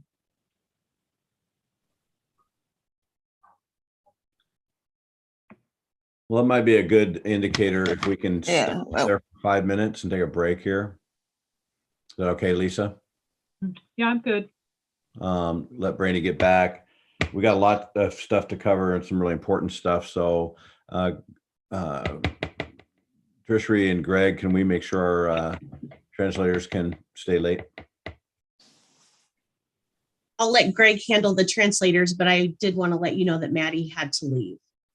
She had several things going on as well as studying for a test. So she won't be with us for the rest of the meeting. Thank you very much. Let's go ahead and take a 5-minute break right now. Hopefully Brandy can get back, and we'll see you guys at 9:55. That's 7 minutes, 9:55.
Okay. I know Rebecca's back because I see Rebecca.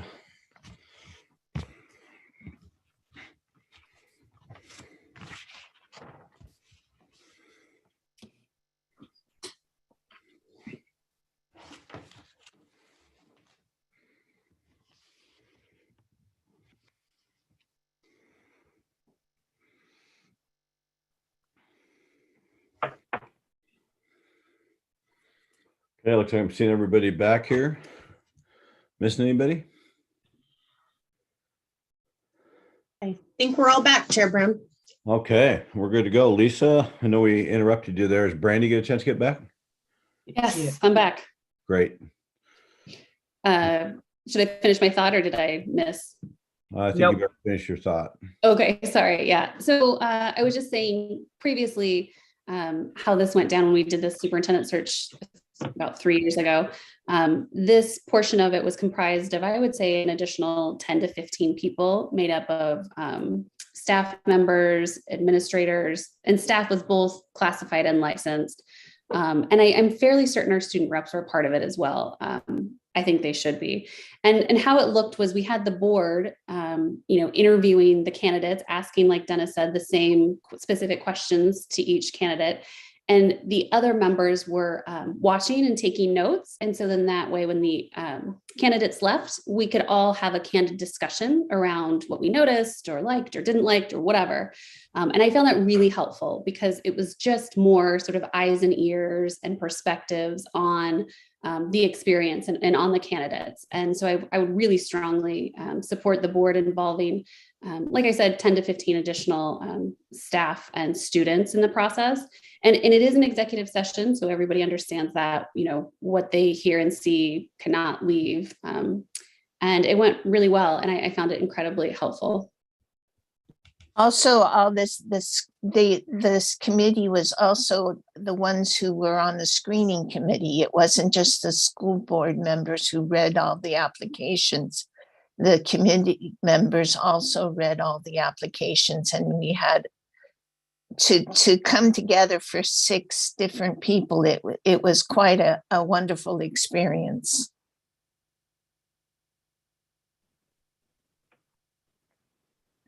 So you had classified, licensed, admin, student reps, and community members, and that was 10 to 15 people? I can't remember if we had community members. I think we did. I think okay. I think there were like 18 people there, but yeah, and Rebecca's correct. I remember the weekend before we had, I would say, over 30 applicants that time around, and everybody had to review everything and use a rubric for scoring. And it was really helpful to just have that many people's eyes and ears on the entire process.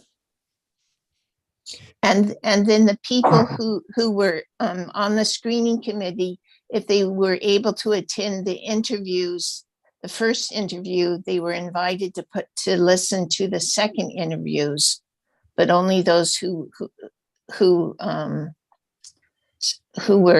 at the first interviews. And so we had 18 people, then they went down to about 12, and then we went to about 3 or 4 who went through the whole process with us. But it gave us a sense that you were really listening to different perspectives.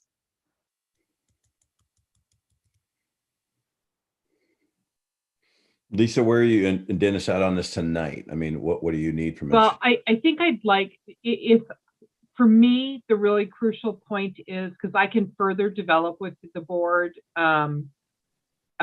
who might fit into that category of others. But what I'd like to know is whether you want others or if it's going to be just board members. Because if it is others, then I think we need to kind of work on putting some information out to you guys and having you think about who that might be. And I think we've got some time to get that done where you can give us feedback and arrive at a consensus amongst the board and the information you provide. Right. For us to bring back to you for, a process to adopt on the 29th when we meet. But I'd like to do some of that legwork so that we've, got some of that developed for you, not have to go back and do that in the first part of April. But if you're not, if you want to think about it a little bit more, then I can take a hint and I can bring it back to you on the 29th. Lisa, could I run through briefly the protocol we generally use here? And there's nothing magic about it, but I'd like to just explain it as a little bit of an alternative, but it does provide for a lot of community involvement. What we do typically is the board does the initial screening of the applicants and applications. And we do that because the people that apply and don't get interviewed, it's important to them that their name not be made public. It's embarrassing if they're out there and they haven't even gotten an interview. Then on the preliminary interviews, we use what we call the interview observation panel.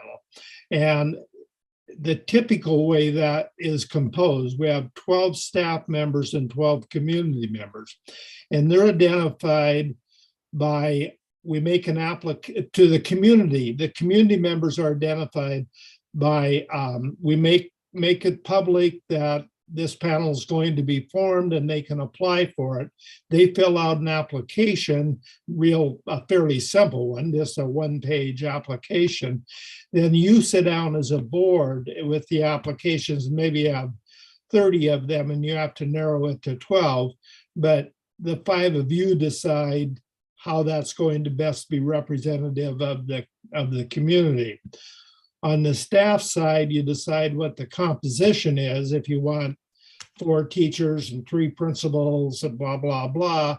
And then you ask those groups to tell you who's going to represent their group.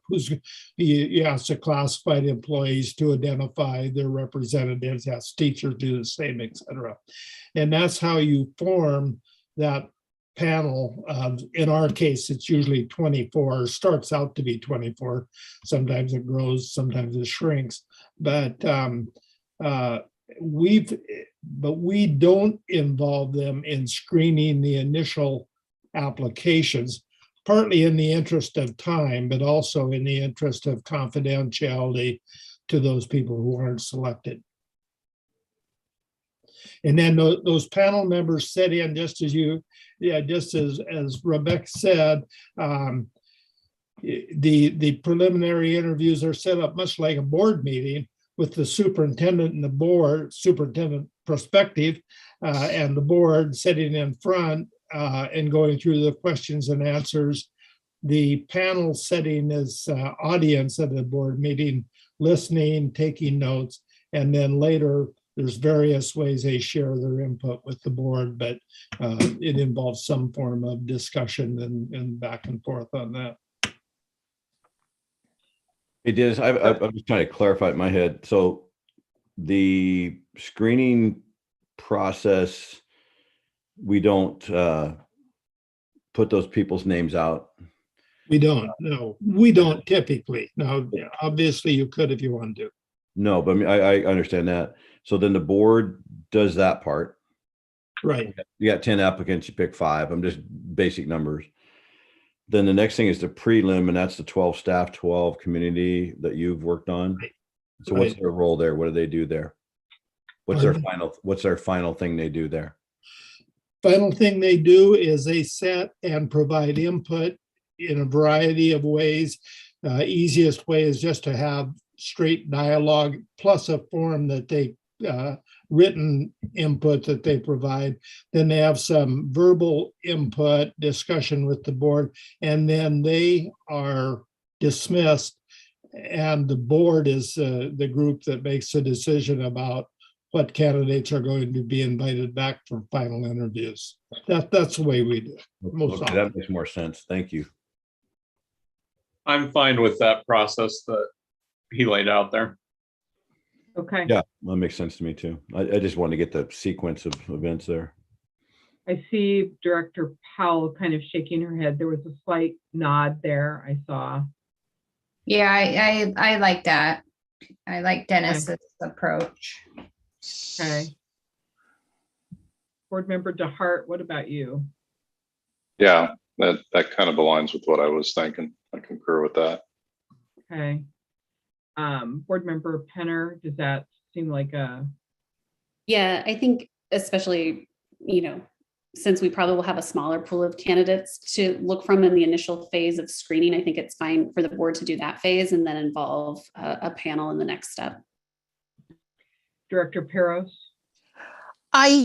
My first preference would be to broaden the screening just so that we're as transparent as possible.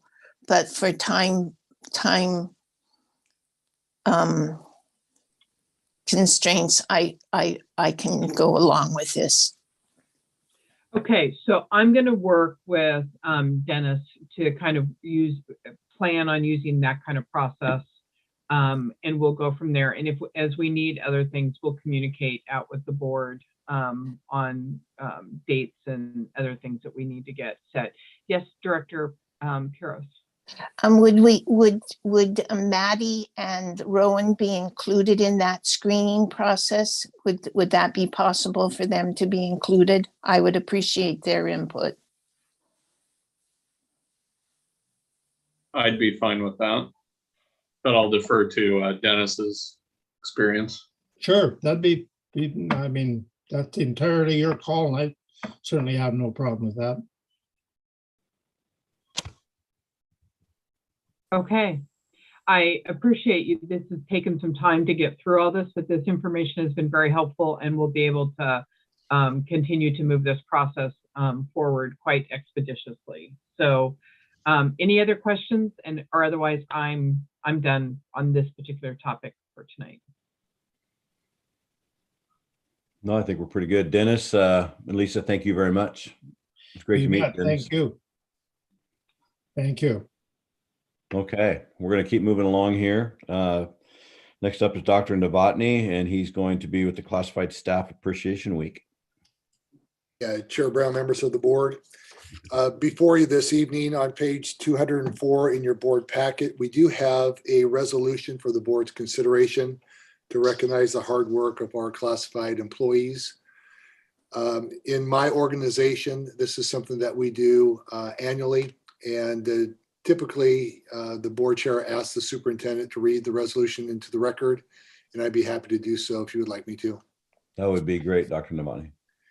Thank you. This is resolution 2022.07 related to Classified Employee Appreciation Week.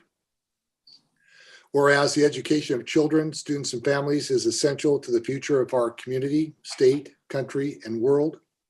And whereas classified employees are the backbone of our public education system. And whereas classified employees work directly with staff, students, families, volunteers, business partners, and community members. And whereas classified employees support the smooth operation of offices, provide technology support, assist in the safety and maintenance of buildings, and at times provide direct instruction of students. And whereas classified employees with their diverse talents and true dedication assist and support the services provided by the agency. Now therefore be it resolved that the board and administration for Newburgh School District proclaims March 7 to the 11th, 2022 to be Classified Employee Appreciation Week. And be it further resolved that the board and administration for Newburgh School District strongly encourages all members of our community to join in this observance, recognizing the dedication and hard work of these individuals adopted this 8th day of March 2022. And of course, staff recommendation is that the board appreciate the resolution as presented. And then I'd like to say a few words if that's okay with you, Chair Brown. You betcha. Mr. Chair, I move that the Newburgh School District Board of Directors adopt Resolution 2202-07 as presented. I second. Okay, I don't think we need any more discussion. All those in favor, please raise your right hand. Well, didn't Dr. Dave want to say something? Oh, I thought you want to do it afterwards. Yeah, whatever you want me to do, Chair Brown. Your choice. Okay, I'll go ahead and say it now. I just wanted to share my observance with you folks that the classified staff in the Newburgh School District are truly working extremely hard in service to the students and families of the community. I have been really, really impressed with all of the classified employees that I have met during my 60 days serving as interim superintendent. I get to work fairly closely with Jen Esmond, the classified union president, and there is just a spirit of collaboration and doing the right thing for students and families in the district. And I've just been incredibly impressed. There is a strong support effort underway this week in recognizing our classified employees. In fact, I believe cinnamon rolls are being delivered to all of our staff and so on. So it's really a nice week of celebration. So I appreciate you adding this to the agenda for your board meeting this evening. Thanks, Dr. Novotny. All those in favor of this resolution, please raise your right hand. And it passes 6-0. Thank you. That's a really fun one. I was part of that for 20 years. So I know we have a great classified staff here. So thank you very much. Thank you, sir. Well, we got a little bit more business to do tonight, you guys. We're on new business B, and that is insurance coverage update from Lisa Freely and Nikki Fowler. Okay, so I just want to give you an update. We have, and we've been talking to you about this since this happened. All of the lawsuits that have been filed are seeking declaratory relief, which provides us limited coverage. They have clarified, and so that we have some what we call reservation of rights letters that will be distributed to board members, specifically those who are named in the litigation that's pending. I think the ones, and correct me if I'm wrong, Nikki, I think these are in the Schatz case. And so in this letter, it outlines in boring detail all of the insurance provision language that talks about the limitation and the lack of coverage for these types of claims. And as a result, I think we clarified for you at the last board meeting that while Nikki and I were ever so hopeful that the $25,000 would apply per claim, it is $25,000 per benefit per coverage year. And so what you're going to see is that they're basically outlining that their coverage is limited. They don't have coverage to a great extent, that they will contribute up to $25,000 for all of these cases per plan year. We have in fact reached that limit, and just so you know, the other piece they talk about for the board members named in the litigation is that there is no coverage for you as individuals under this plan. I want to reassure you that in this particular instance, in this Schatz litigation, I really don't see the likelihood that the adoption of a policy is what school board members do, right? And that is what this is all about. You adopted a policy that people are now challenging legally. And there is nothing unique or different about that. That is what you do. And it's not, and I would have to say in my 30 plus years of doing this, school board members have also adopted policies that courts have found to be illegal, right? I could trot out a whole bunch of examples, which I won't do to my clients that, have experienced those moments and cause them to relive those experiences. But the reality is it's not unusual in these kinds of cases. And so the duty to defend and represent for board members is clearly driven by, are you acting within the course and scope of your role and responsibility as a board member? And adoption of a policy clearly fits within that. And so the fact that if you are ultimately found to have adopted a policy that is not consistent with either the federal or the Oregon Constitution would not negate, more likely than not, the duty to defend and provide coverage by the district. And it's important that you know and understand that. So when you get these letters, I really don't want all of you to go home and start worrying about your house, your car, your retirement, and all those other things. This clearly looks very much like a vanilla tort claim case that we often see, and it is also not unusual for school board members to be named individually in these types of things.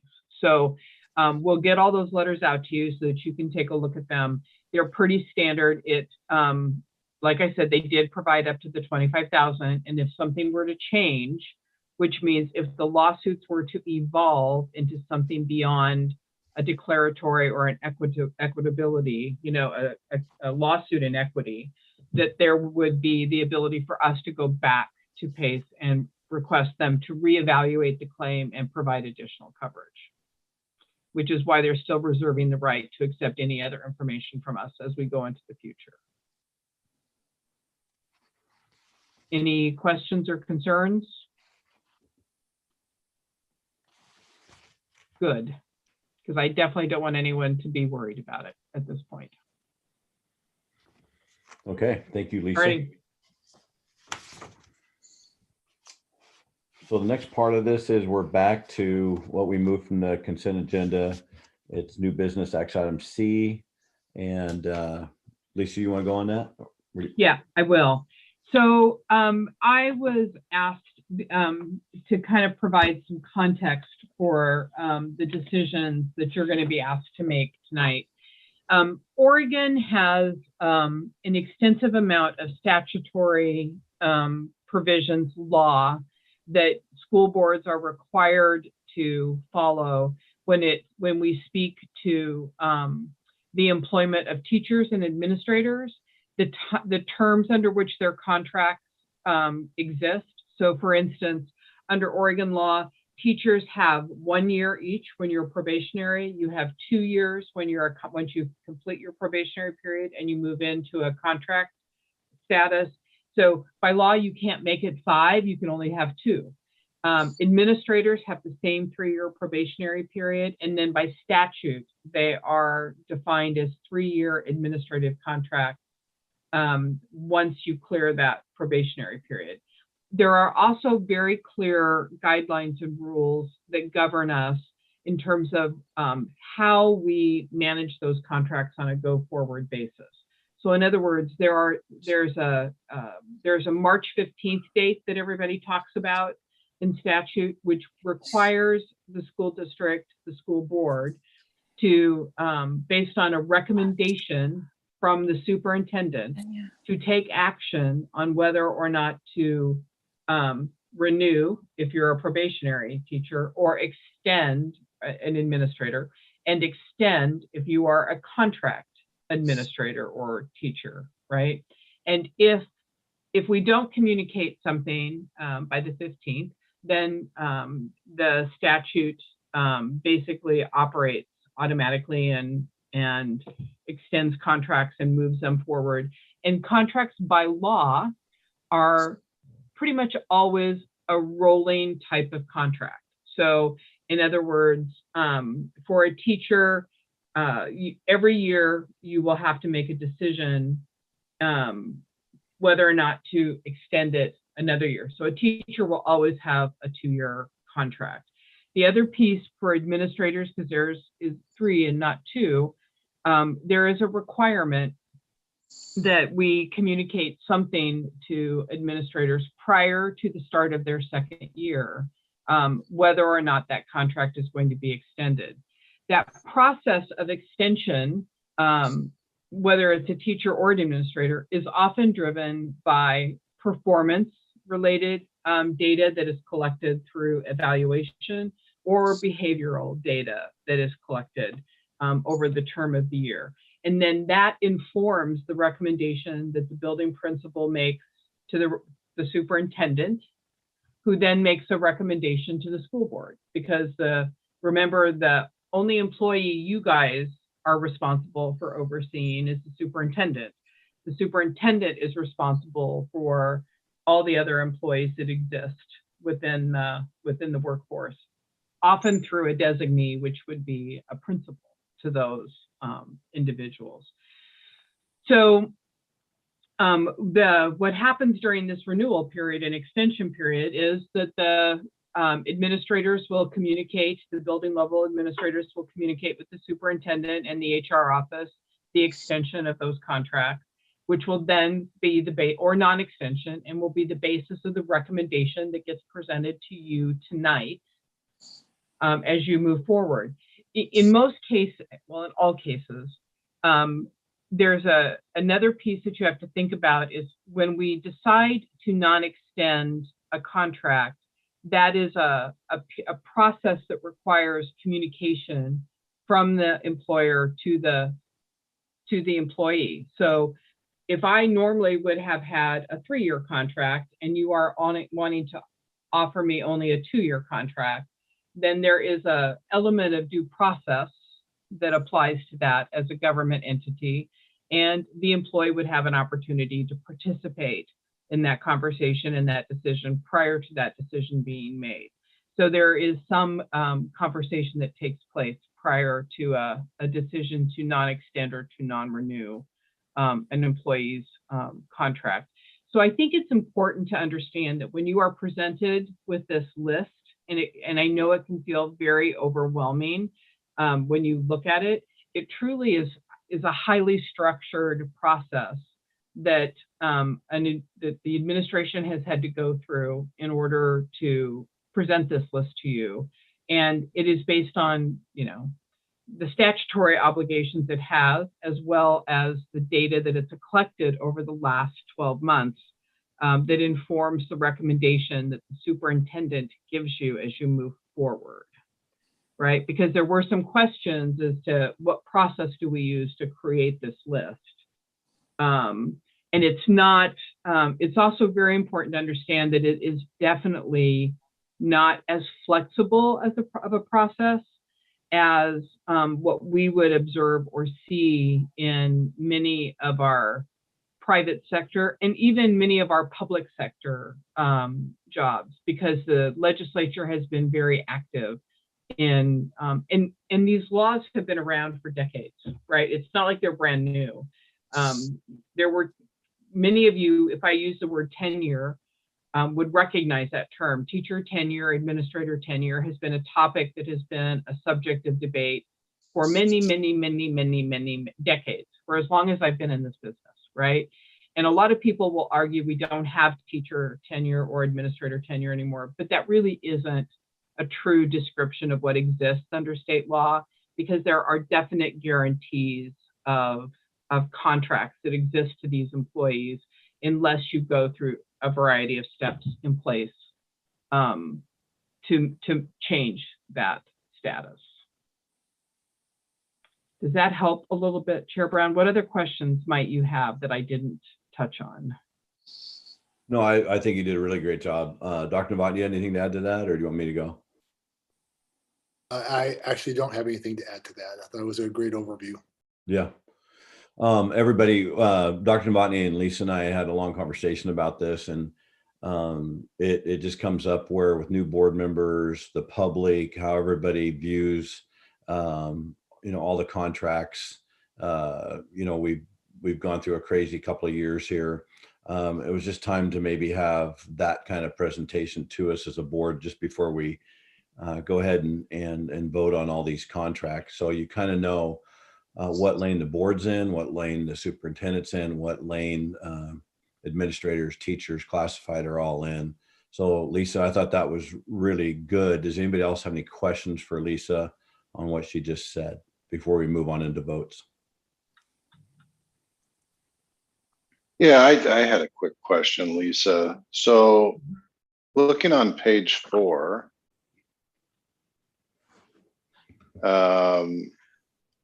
it goes over kind of the background right there. Mm-hmm. Kind of lays out responsibilities and stuff. Sorry, my wheel's going. But then as I was looking through this, if we go down to page 9, I guess what confused me is that it says each district school board shall give written notice of the renewal or non-renewal of contract for the following school years to all teachers and administrators and the employee who are not contract teachers as defined by ORS 342.815. Pursuant with that, the district school board shall provide notice of contract extension or non-extension. Okay, so is that saying that, I guess I was a little confused. Maybe I read it wrong the first time. It sounded like it was saying that the board shall be notified of these contract extensions. But according to these ORSs, do we have to approve them or just be notified of them? Okay, so I think that's a very good question, Board Member DeHart. The first thing I would point out is I think it's important to recognize terminology does mean something important here. So where you see renewal or non-renewal, we are always talking about probationary teachers and administrators, okay? So that will apply to all of those folks that are in their years 1, 2, and 3, okay? Whether they're an administrator or a teacher. When you look at the extension or non-extension, that will apply to all those teachers or administrators that are in year 4, 5, and on. They are contract employees that have 3-year contracts or 2-year contracts, not 1-year contracts.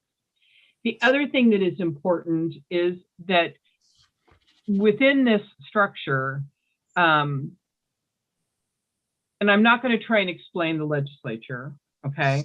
But within this structure, the school board is the ultimate decision maker in terms of hiring and firing anyone who is a licensed employee. That cannot be delegated to the superintendent. Everything else is generally delegated to the superintendent. Decisions regarding non-licensed employees and classified, et cetera, will be delegated to the superintendent with an appeal to the school board. But with a licensed employee, by statute, Board Member DeHart, you are the one that ultimately has to make the final decision to extend or to non-extend, but it is based upon a recommendation of the employee who's responsible for the performance of those employees, right? Based on all the performance data and the behavioral data that has been collected over the last 12 months. And if the superintendent was recommending a non-extension or a non-renewal, he or she would have had that conversation with the employee prior to this meeting. That employee would have been notified of that decision. They would have also been given an opportunity to meet with the school board prior to that decision being made and present their case to you as to why they should or they should not be renewed or extended. That is a very typical standard kind of process that so what you're being presented with today is the recommendations from the administration and the superintendent to renew and or extend the contracts of the employees that are on that list. Yep, because in this particular instance, they didn't have any recommendations to non-renew or non-extend. And all these names have been through this very intensive process with evaluations and looking at the employment of each person. Isn't that correct? Board Member Piros, I believe that, and Nikki, please correct me if I'm wrong here, the evaluation process for many of these groups is on a rotational basis. So I do know that a review of the files has been made, and none of these employees who are on this list have any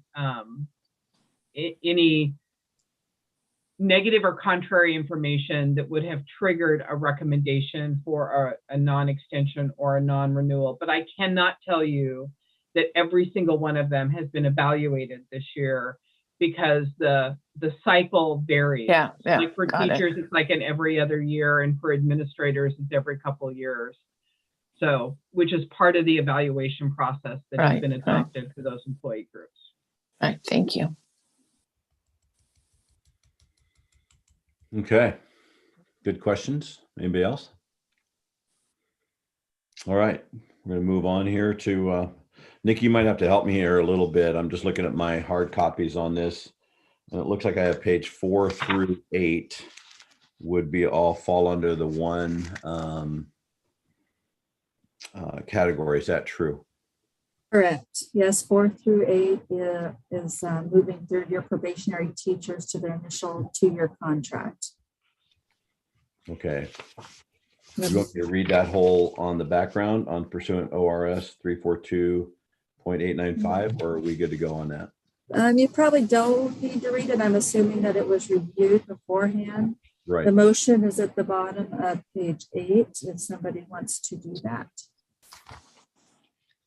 I move that the Newburgh School District Board of Directors approve teacher initial 2-year contracts and extensions of 2-year contracts as recommended.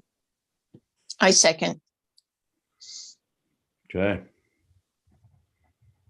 Okay, so if you want to move on to page 9. We need to vote. We haven't voted. Oh, sorry. That's okay. Moving you along. Can I get a raise right hands on voting for that motion? That passes 6-0.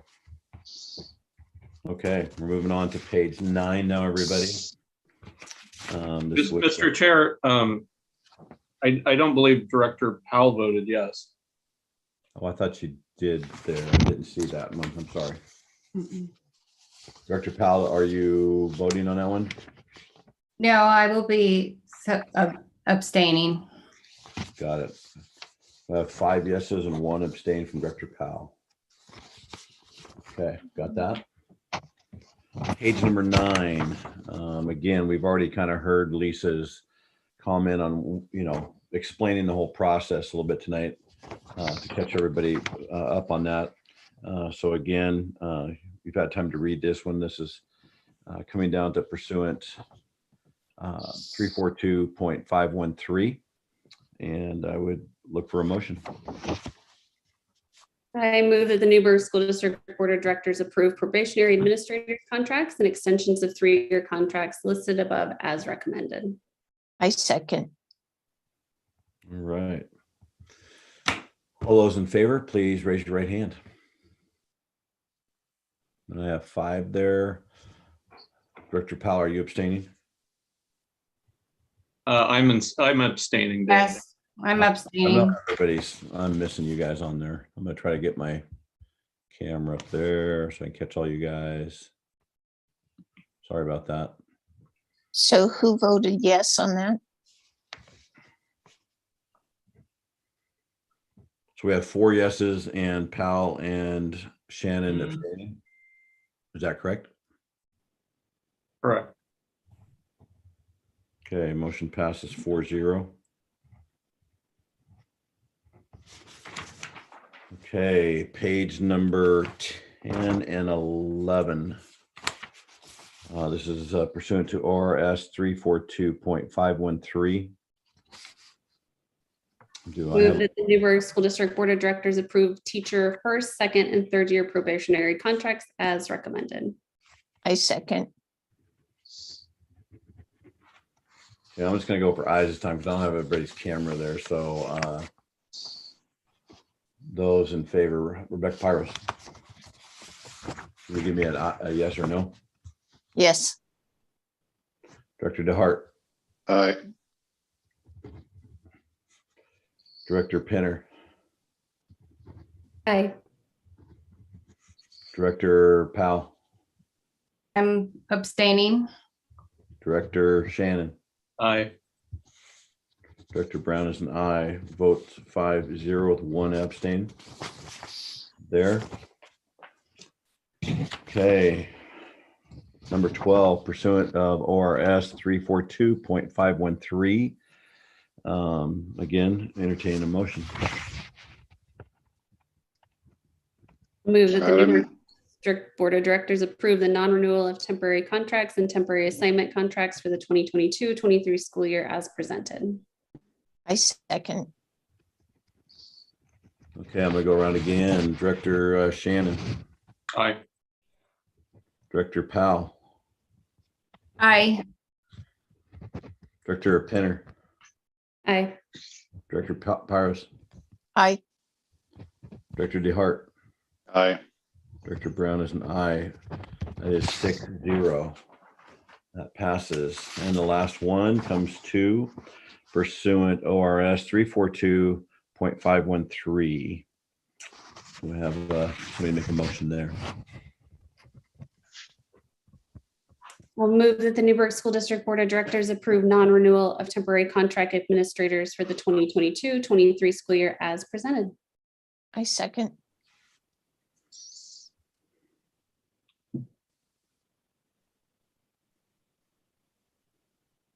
I'm sorry, I was just slowing down on this one. I wanted to.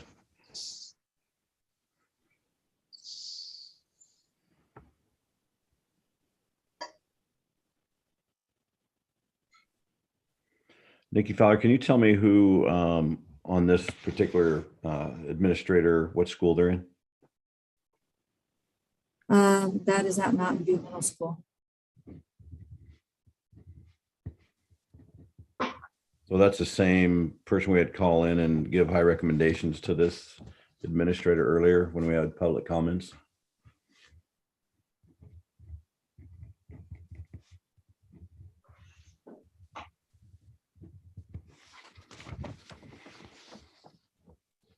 Anybody have that? We had somebody call Yes, in. it was Dave. Yes, it was. Okay, I'm going to personally vote no on accepting this one because I've only heard really good things. So I'd like to know more about this one. Oh, that's my my take on this. I've only heard great stuff, so I'm kind of figuring out why we're accepting so many contracts, but not this one. That would have been a really good question to ask Dr. Novotny prior to the meeting to get some background information just going forward.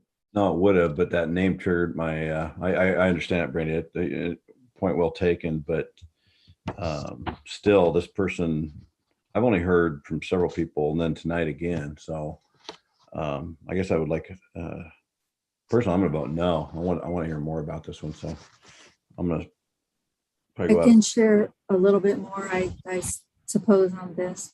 When this position was originally hired and filled, it was temporary. We didn't expect the opening to be beyond 1 year. So this is a formality based on the initial hiring. It's not to say that there can't be another process and a rehire or something along those lines, but we have to have something in place by that March 15th date. So that's why this is in the packet as of right now. So this principal would have the opportunity to apply back for a position in our school district? Is that what we're saying? Because I mean, we've lost a couple of principals, so I hate to lose. I'm just saying I hate to lose a good principal here. Correct. Correct. Yes, I've only heard good things as well. So that opportunity is going to be there for her to reapply, and she knows that. I've had conversations with her. Okay. Is she interested in coming back? I don't think we can get in that far into the conversation. Okay. I would caution folks to be a little bit careful about talking about a specific employee in a public session regarding good, bad, or ugly, just because it's just not good practice. And in most cases, Oregon law requires an employee to be notified when they're going to be involved in a conversation. So, okay. Do we have a motion here? Does anybody want to make that? We have a motion. In a second. Okay. Director Pinner. Aye. Director Pyros. Aye. Director Shannon. Aye. Director Powell. Aye. Director DeHart. Abstain. And Director Brown. All abstain also. Motion passes 4-0 there. Okay. Got all those done, Nikki? Any more on that one? I think we got them. I think we're good. Okay. All right. Well, we're getting close to the end here, so I'm going to go board comments. Director Pyros, are you ready? Yes, I really want to greet all the classified members. Having been a classified member, I know in our contract it says other duties as expected or as asked, and the classified members have stepped up so much during this time of pandemic, and I salute you. And I also want to congratulate Newburgh High School wrestling team for becoming state champions, and Coach Neil Russo for being the wrestling coach of Oregon for the year. Great job, guys. And I also want to give credit to the students of the month at Newburgh High School, whose core value was determined to be empathy. And empathy is the ability to understand or to share other people's feelings. And I want to salute Alyssa, Tapia, Stockwell, Carson, Suderlin, Damien, Kamako, Eliza Long, Jason Black, Jesus, Velequa Pina, Katya Pinder, Noah Engel, and Quinn Perkins.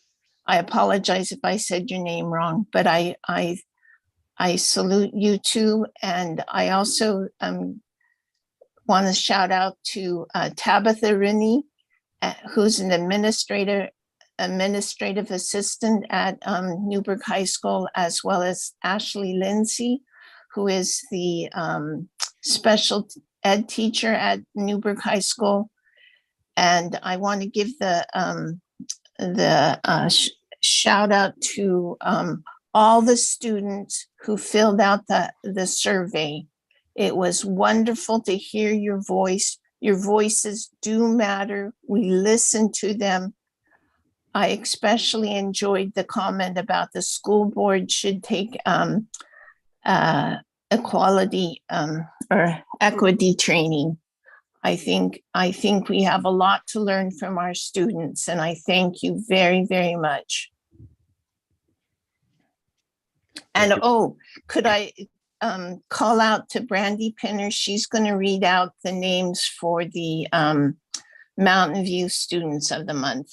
And also, if any other schools want to email me students of note to shout out, since we're not getting a chance to have the schools visit the school board meetings and show off, I'm willing to step up and give you a shout out. Okay, thank you. Director Shannon. I don't have any comments this evening. Okay. Director Pinner. Yeah, I want to just shout out to Rebecca. She memorized those names. That is a lot. So thank you, Rebecca. Today is International Women's Day. So happy Women's Day to all of us. We get this one day. No, I'm kidding. It's every day is Women's Day, right? To every woman whose work is often thankless and unseen, thank you so much. Thank you to, again, our staff who plan, prepare, teach, and care for our kids. I currently have a 4th grader who is super excited to be studying everything about bridge engineering, a 6th grader who loves creating and getting energy out in drama, and a 9th grader walking around my house speaking French. So these are just some of the engaging, exciting areas of study that my kids are experiencing in our schools. And I know that there were some big band concerts tonight. So I hope everybody had a great time. You know, nothing can compare to sitting in a school gym listening to beginning winds and string sections. So thank you to everybody who went to that tonight. As we near our parent-teacher conferences later this week, I encourage you all to follow your students' progress on Parent View. Parents can track their students' assignments and grades on a super user-friendly app. This has proven especially helpful in navigating my secondary students' work in progress. So when they tell me they just have no idea why their grade is so low, we can sit down, we can look over the missing assignments together and have that conversation. And as you can imagine, it generally does not work in their favor. So this is just one way I wanted to highlight how our teachers are communicating expectation and progress with parents and students. Thank you to our educators for your continued communication and support. I know I say it just about every meeting, but I truly appreciate every human who is helping our kids bloom. Thank you to all classified employees who are educating, supporting, and feeding our kids. Classified employees can be found doing just about every single job you can imagine in our schools, and they are absolutely vital to our kids' education. March 4th was Maintenance Groundkeeper Appreciation Day. And after letting National Bus Driver Appreciation Day slip by me, I couldn't be quiet on this one. Thank you, Larry. You and your team keep our schools clean, working, and operating. Sitting in years of bond meetings, I got a tiny little glimpse of how hard this team works to literally keep the lights and heat on for our kids. I know that this work is often also unseen and underappreciated. So thank you for working in all sorts of conditions around the clock to keep our buildings safe and looking good. And yes, thank you to all the students who spent time completing that superintendent survey. This school board has demanded a lot from you. And as a community leader, I appreciate you continuing to show up and demand the opportunity for robust education while trying to keep our leaders accountable. So thank you. And finally, that massive shout out to the Mountain View students recognized for their empathy of the month. And like I said, I did not have to memorize the names, so I'll do my best. Matthew Turner, Alex Morin, Georgia Fail, Yuritsa Cota Guzman, Zoe Gritz, Rosa Roseas Reyes, Paloma Saxo, Samantha Vasquez, Nadia Rojo, Alexis Stromberg, Hanaya Carrillo Galindo, Leonardo Aranzo Segura, Blake Spear, Bennett Bea, Hunter Case, Bailey Bigelow, Patrick Gutierrez, and Mateus Coronel, excuse me. You are all leading by example every day, so well done. Thank you. Okay, thank you, Director Powell.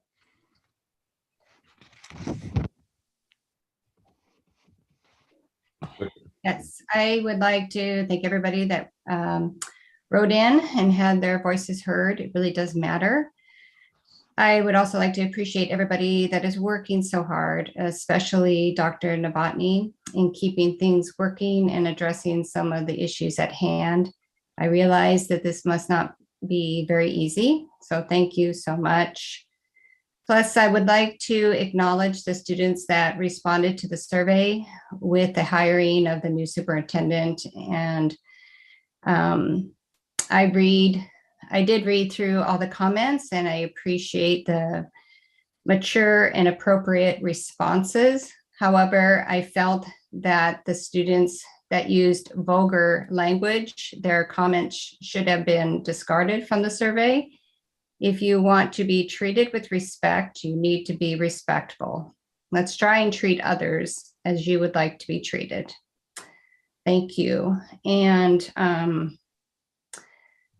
also, I'd like to, I don't know if in the, maybe in the next board meeting or whatever, if we can talk about like scheduling, getting our policy committees up and running and starting to go through policies and looking at that. And I think Spencer from OSBA would be glad to help us with some of that. So. Okay. Thank you, Director Powell. Director DeHart. Only comment I had is thanks for all the employees of the school district, and especially the people who make these meetings possible. Dr. Novotny, Lisa, just amazing how many hours you put into supporting it. Once again, I appreciate that. And all the other people who presented tonight. And I'm just, it's refreshing to see the change in the meetings, and that goes a long way to the support staff and WESD, all the people who make it possible. So thank you. Thank you, Director DeHart. I got a couple. I'll wrap up before we get to Dr. Novotny. First of all, I know, according to the comments tonight, that the mask thing is a huge deal. This has been a long road for everybody. We're definitely split on this issue, but just know from a school district standpoint that it doesn't move as quick as we'd all like everything to happen, but we are just a few days away. And again, we'll be moving into mask optional. So for everybody out there that found this really difficult, which is a lot of people, the school board does move. It moves slow. And so again, we're very close. So I think we just, let's look at the positive, work on a celebration coming up where you can make that choice to wear a mask or not wear a mask. But we are very close to that. Friend of mine, Neil Russo, worked with him forever. Had a lot of long talks about athletics. Maybe probably one of the top 5 coaches in the state in all sports. Puts a ton of effort. He would want his whole staff to get recognized for the state championship. He told me that this might be the greatest team he's ever seen. And that's saying a lot for a person who wrestled at Oregon State. So that's a great accomplishment. This was a dominating win for them. Got a chance to go out and watch senior night. Coach Mark Brown of the boys team, Coach Luke Lindell of the girls team. Fun to watch your teams play, competing really hard out there. Again, so much work. Appreciate all that. And then all the classified people in our district, you guys are the unsung heroes out there working so hard for our school district. So thank you very much. Dr. Novotny, Deb, you got your comments. Thank you, sir. Since I made a presentation earlier, I have no further comments, but thank you. Okay. Well, I think we had Maddie leave earlier. Rowan, are you still with us? No, they both left. They Maybe did. we should suggestion, maybe move student rep comments to the beginning when the Yeah. superintendent comments are made. Yeah. Yeah, it's getting pretty late. Hopefully we get our meetings shortened up here, you guys. So again, long meeting, future agenda items. Make sure you note that spring break's coming up. So I hope you get to do something fun there. But so that means our meeting is March 29th. So make sure you get that on your calendar so you don't show up and nobody's available. And with that, I'm going to adjourn the meeting for tonight. So